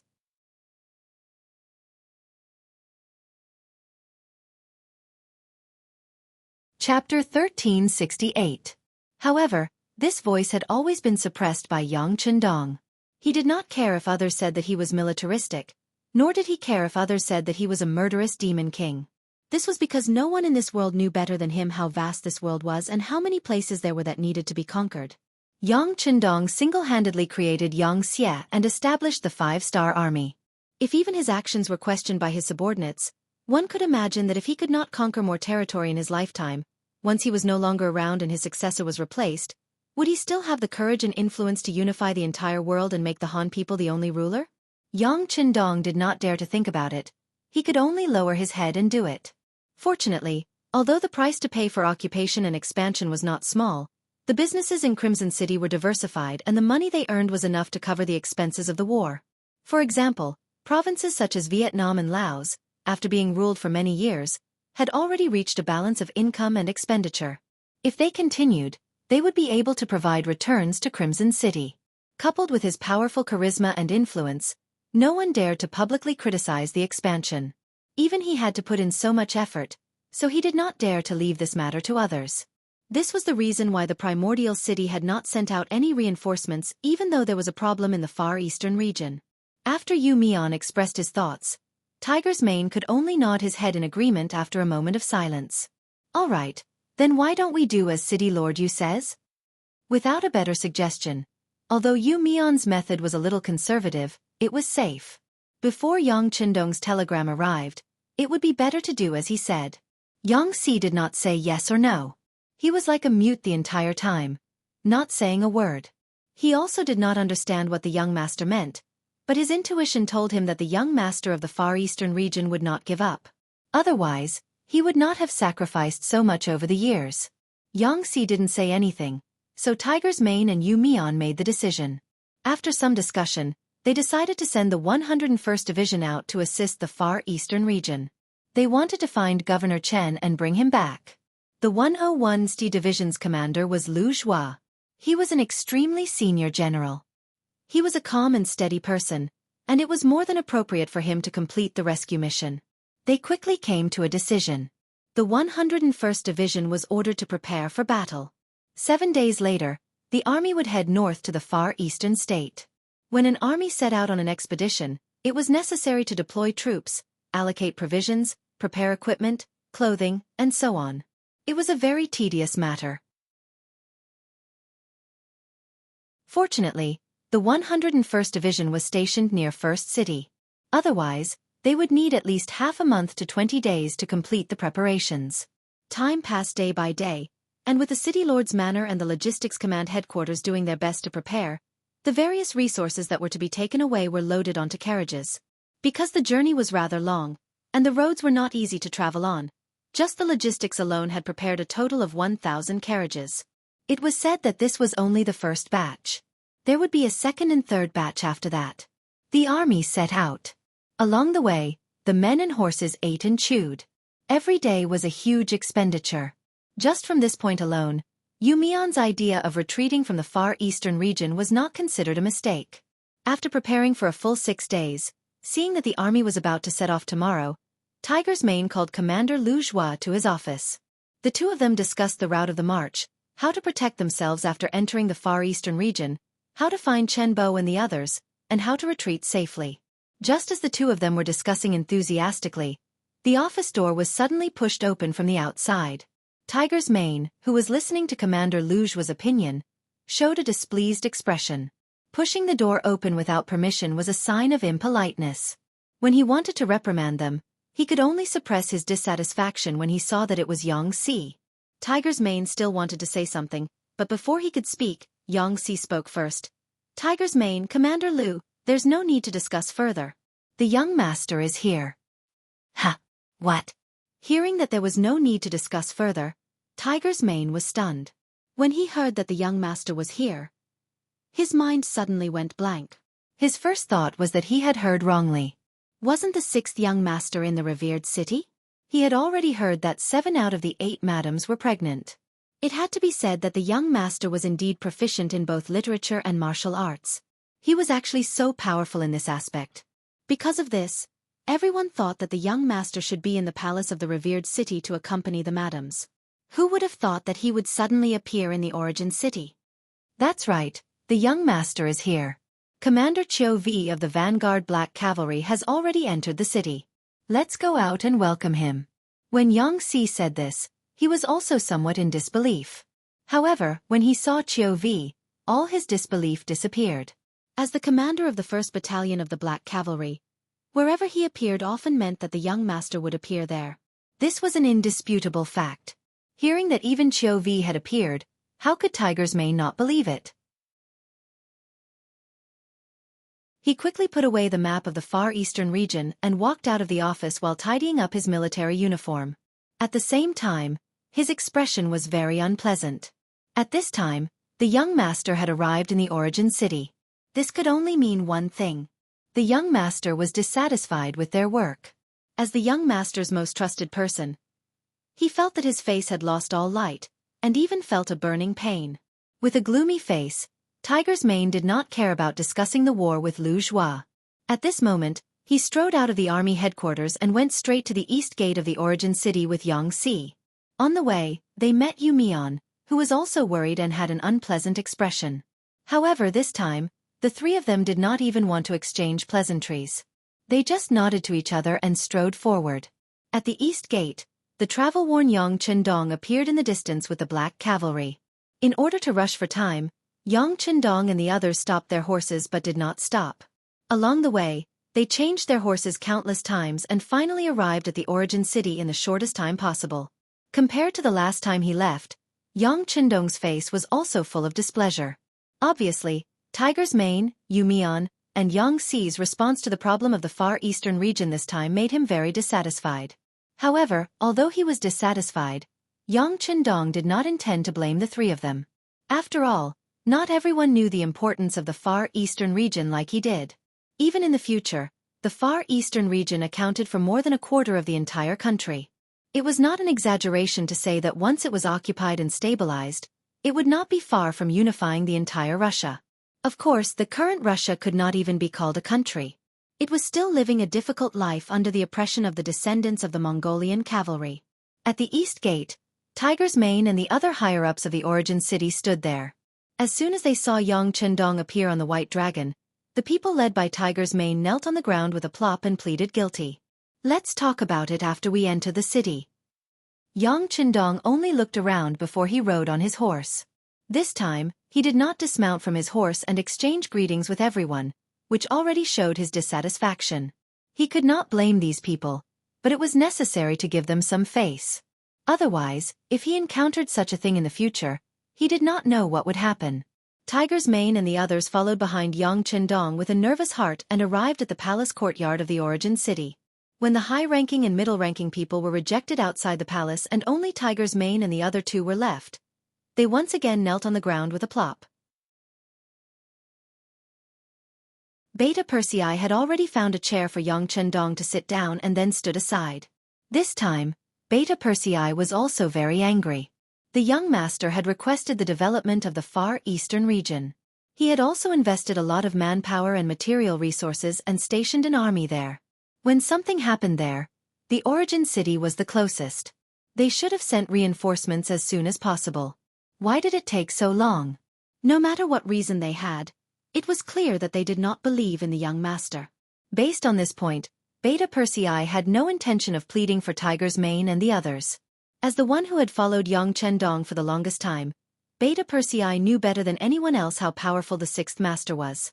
Although his mind was also full of doubts about some things, it was undeniable that the young master's strength had completely conquered him.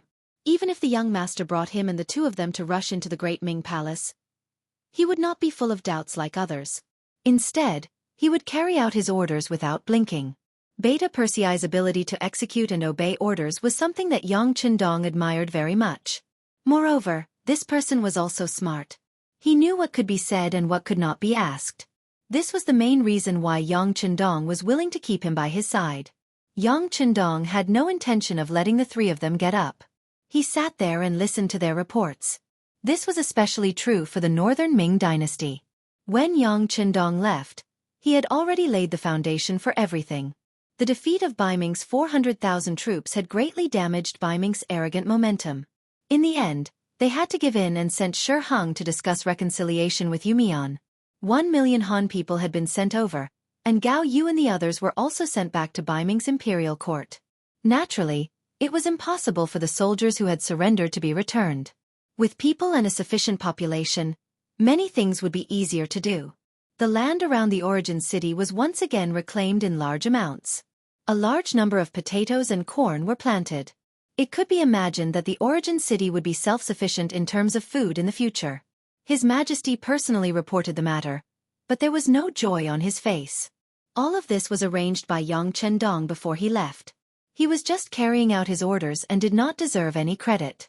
Yu Mian had just closed his mouth after reporting when Tiger's Mane, who could not wait any longer, had already opened his mouth. Young master, I'm guilty. Please punish me. About the Far East. Well, you don't have to worry about the problems in the Far East. The new army group will take good care of the origin city and be the logistics officers of the new army and the new 5 armies. Yang Chendong simply waved his hand.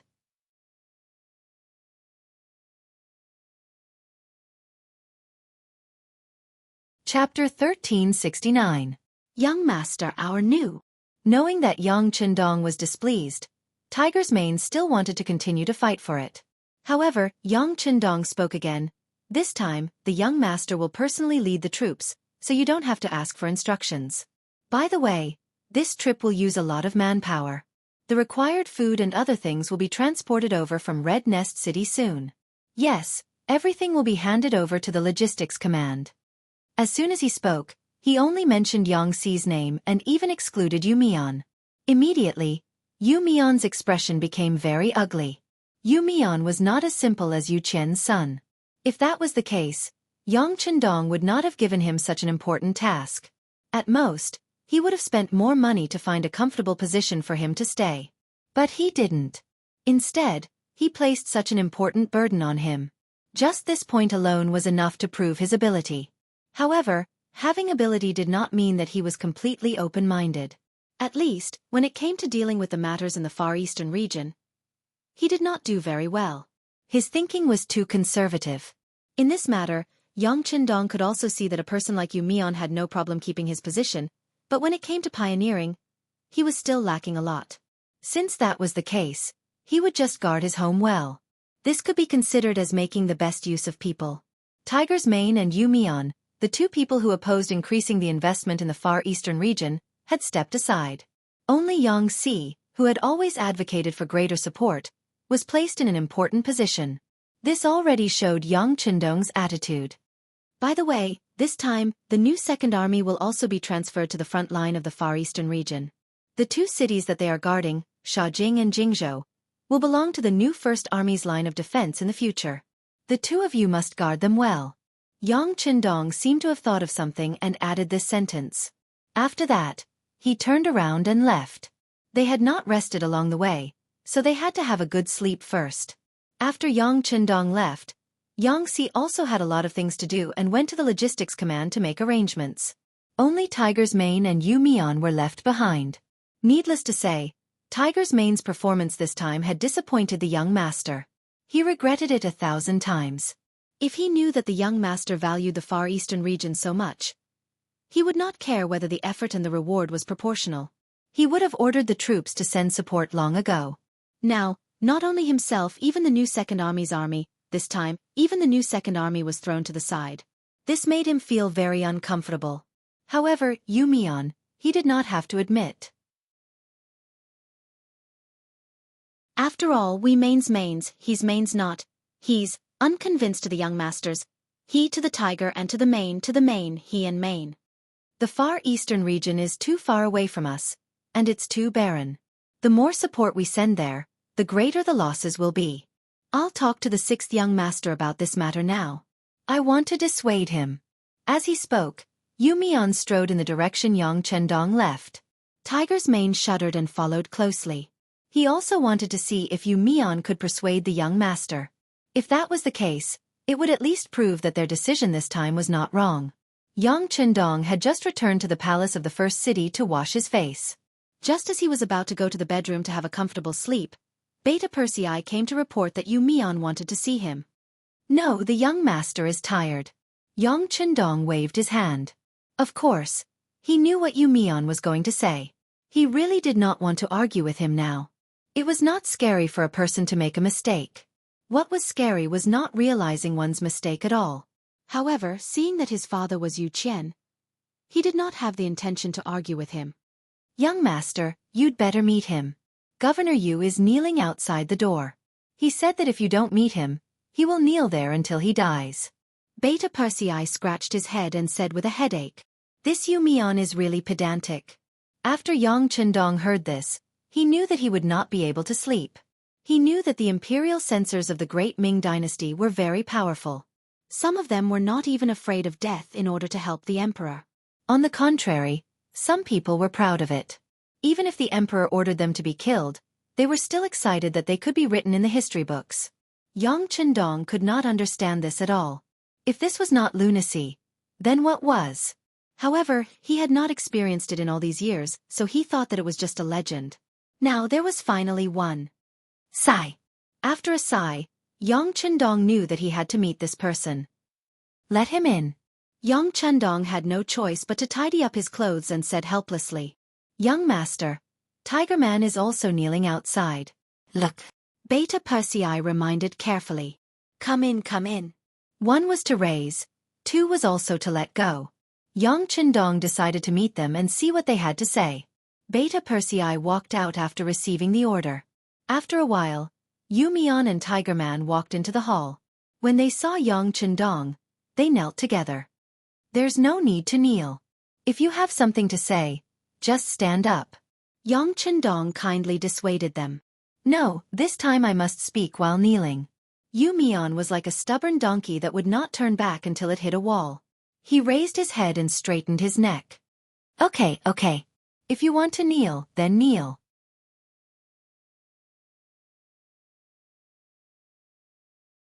Then who can say that the Far Eastern Prefecture has no important military geographical role? Who knows if the Far Eastern Prefecture will be as prosperous as the beginning city one day, or even surpass this place? Yang Qindong, who was familiar with the history of the future, knew very well that what he said was correct because the later generations had used their actions to prove all of this. Yu Mian did not know about this. He just thought that Yang Qindong did all of this for the sake of his reputation. In his opinion, Bugnam of Gojoseon already knew that investing so much manpower and material resources in the Far Eastern Prefecture was a losing deal. It was just that he cared about his reputation and could not admit it. Now, he still had to continue to invest more manpower and financial resources in the Far Eastern Prefecture. This was simply going further and further down the wrong path.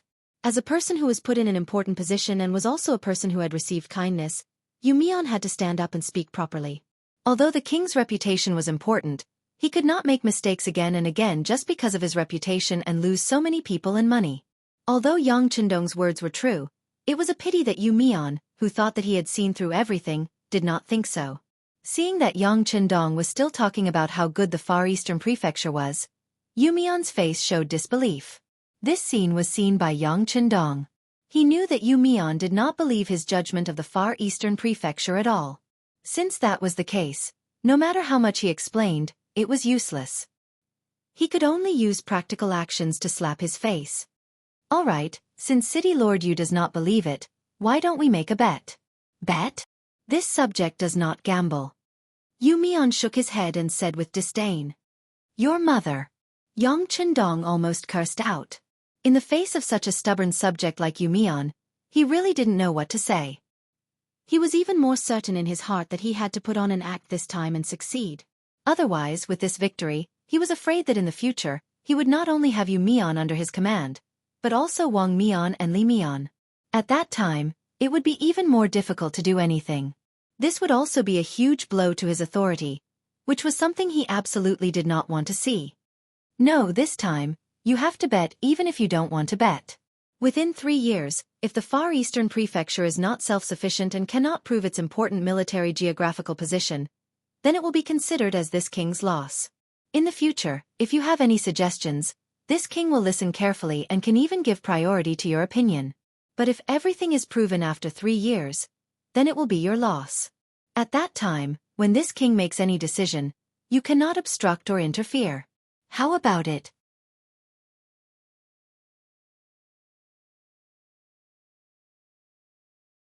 Chapter 1370. Yu Mian's problem had to be solved. Otherwise, there would be endless trouble in the future. Think about it. This time, even Tiger's mane was persuaded by the other party. Yu Mian himself did not know what would happen next time. It was only a 3-year time limit. It could be said that Yang Qindong was going all out this time. At least, that was what Yu Mian thought. It was only 3 years. So what if Bugnam of Gojoseon caused trouble for 3 years? Once he failed, there would not be such a rash thing in the future. It was worth it no matter how one looked at it. As for whether the 6th young master would win or not, Yu Mian did not consider it. He was involved in every bit of the construction process of the first city. There was no need to mention how many difficulties there were. This was because the first city was not too far away from Liaodong and Baiming's capital, so he could get help for everything he needed. Of course, the Far Eastern region would also receive the support of Qiqian City. With Bugnam of Gojoseon around, perhaps they would receive more resources.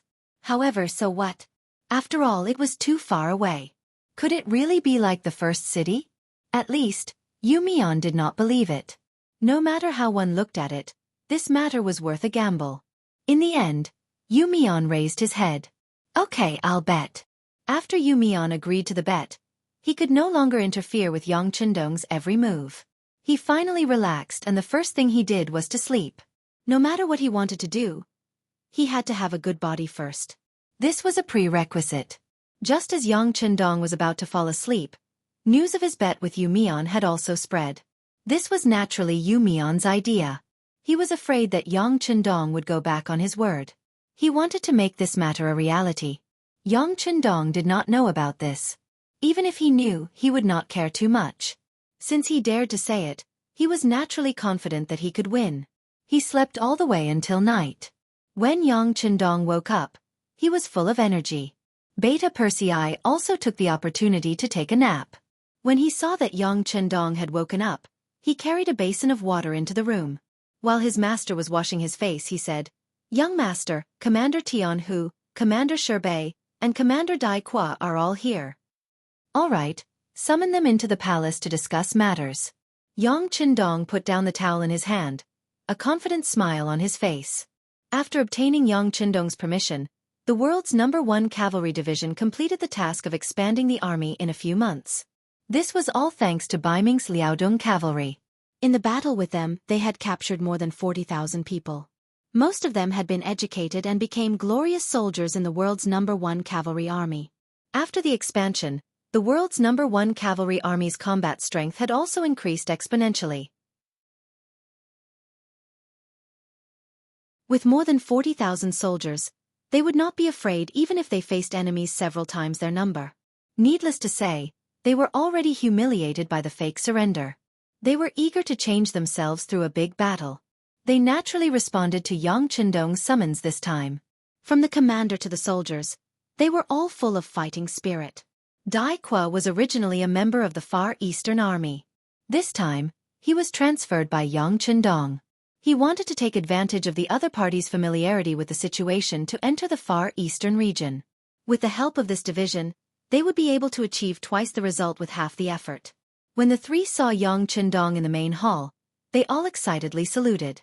Just from their appearance, they should have made sufficient preparations. Very good. Looking at your appearance, this king has an idea in his heart. Looking at the three, Yang Chendong also smiled. This was a confident smile. Presumably, you already know about the matter. Tang Shengjuan's change has caused the situation in the Far Eastern region to be unclear. It has also successfully provoked the anger of our 5-star army. This time, this king will personally go and let those who betrayed and dared to be our enemies know the consequences of angering our 5-star army. How about it? Do the three of you have the confidence to enter the Far Eastern region and show the might of our 5-star army? Yes. The three answered in unison. Their faces were filled with excitement before the big battle. Haha, good. Let's discuss the matter of sending troops. While Yang Chendong was laughing, Beta Persei had already commanded several black cavalry to carry the map of the Far Eastern region. That night, everyone discussed until late into the night before dispersing. With the provisions prepared by the new army group for the 101st Division, Yang Chendong only rested in the first city for 2 days. Then, he personally led the 2,000 black cavalry, a regiment under division commander Dai Qua, and the 1st Division of the 1st Heaven Cavalry Army to the north as the vanguard. Bei would lead the other 4 divisions of the 1st Heaven Cavalry Army, the other 4 regiments under Dai Qua, and the new 2nd Army to wait for the arrival of the supplies from Resin City. This time, Yang Chendong obviously put in a lot of capital. It was said that there were dozens of large ships and 2,000 carriages of supplies transported from Resin City alone. Besides, Yang Chendong also went straight to the north after leaving the first city. He walked along the road that was previously used to transport supplies. The road from the first city to the Far Eastern region was indeed not short, but the road was not that difficult to walk. On the contrary, they had been repairing the road. They even put in a lot of effort to lay railway tracks for some distance, so the speed of the army's progress was not slow. They walked 250 miles on the first day. This was naturally related to the fact that the vanguard army was lightly armed. However, if they did not have the foundation that they had previously laid, they would not be able to reach this speed. Only 3 days later, the vanguard army led by Yang Chendong personally entered the Chita region. They could already see the shadow of Yablonov Mountain from afar. At this time, the far eastern region was like a natural unpolished jade. It had not been exploited or damaged. Looking from afar, the tall mountains and forests were covered in a layer of light green. It was the appearance of the beginning of spring. Due to the climate, the winter in the far eastern region came much later than in the Great Ming Dynasty. Along the way, some places where the sun did not shine could still see a small amount of snow. Just based on this, one could feel the helplessness of the bitter cold. In such a climate, it was no wonder that no one occupied such a large territory. However, all of this would change with the arrival of Yang Chendong. Dai Qua had already left with a regiment of soldiers. As the vanguard of the vanguard, he had to find Commander Chen Bo in the fastest way possible. Relatively speaking, the vanguard army led by Yang Chendong did not need to be in such a hurry. They only needed to follow the marks left by the other party. As the army entered the mountain range, the road became more and more difficult to travel. In the past, he had only read on the telegram that 2/3 of the supplies sent to support the far eastern region would be consumed on the way because of the road and distance. Yang Chendong did not believe it, but after personally making a trip, he had a deeper understanding of this. He also finally knew why Yu Mian would take such a big risk to stop him from supporting the far eastern region. Is the road difficult? Full of difficulties? Yang Chendong snorted. He liked challenges. If the mission was too easy to complete, it would lose its meaning. Just like in his previous life, sometimes in order to complete a task given by his superior, he could hide in a place without moving or eating for 36 hours. Compared to the hardships he had to endure back then, the hardships he was going through now were nothing. Send a telegram to Commander Shibi. Tell him to open up a path for the army. It shouldn't be too wide, but it should pass through the carriages first. If one wanted to be rich, one had to build a road first. This was a truth that could be used anywhere. The biggest obstacle preventing the development of the far eastern region was the transportation. If this problem could not be solved, then everything else was useless. After talking about the path, the vanguard army continued forward. After passing Yablonov Mountain, they saw the Stanov Mountain range. After a few days, they saw the Arden River. At this point, the scouts in the vanguard finally sent news that they had seen signs of human habitation. Beside the Arden River, the water plants had already developed from light green to dark green. It was also close to the water source. This kind of place was often the favorite environment of herders. It was reasonable to see humans in this kind of place. There weren't many people on the other side, at most 100 or so. When Yang Chendong led the vanguard to the riverside, the originally busy herdsmen panicked. The screams of women, the cries of children, and some young men had already rushed out of the tents with daggers in their hands, standing together at the outermost circle. Herders had their own rules. Once they encountered an unknown situation, the young men in the tribe would habitually protect the elderly, women, and children in the middle. This way, they could better protect the tribe in battle. Under normal circumstances, even if these young men were all killed, the elderly, women, and children would not be in any danger. They would only become the slaves of another tribe. It was the same everywhere. If one wanted to survive, they would always need a large number of people. Sometimes, the result of leading two tribes directly to war was just to snatch the population. Sometimes, a woman would be snatched more than a dozen times from her youth to her old age, so much so that she would forget who the first leader of the tribe was. The sudden appearance of the 5-star army, each riding a tall horse and holding a sharp saber in their hands, caused the young men of this small tribe to show fear and powerlessness. When one side's strength was thousands of times stronger than the other side, there was no need to fight this war. This also caused them to feel despair. Army, stop advancing. Beta Persei shouted after receiving the order. As soon as his loud voice came out, the cavalry warriors of the 1st Division of the World's Cavalry Army all stopped. You're tuning in to the Wisdom Diary YouTube channel. Don't forget to subscribe and join us on this journey to catch the most captivating stories.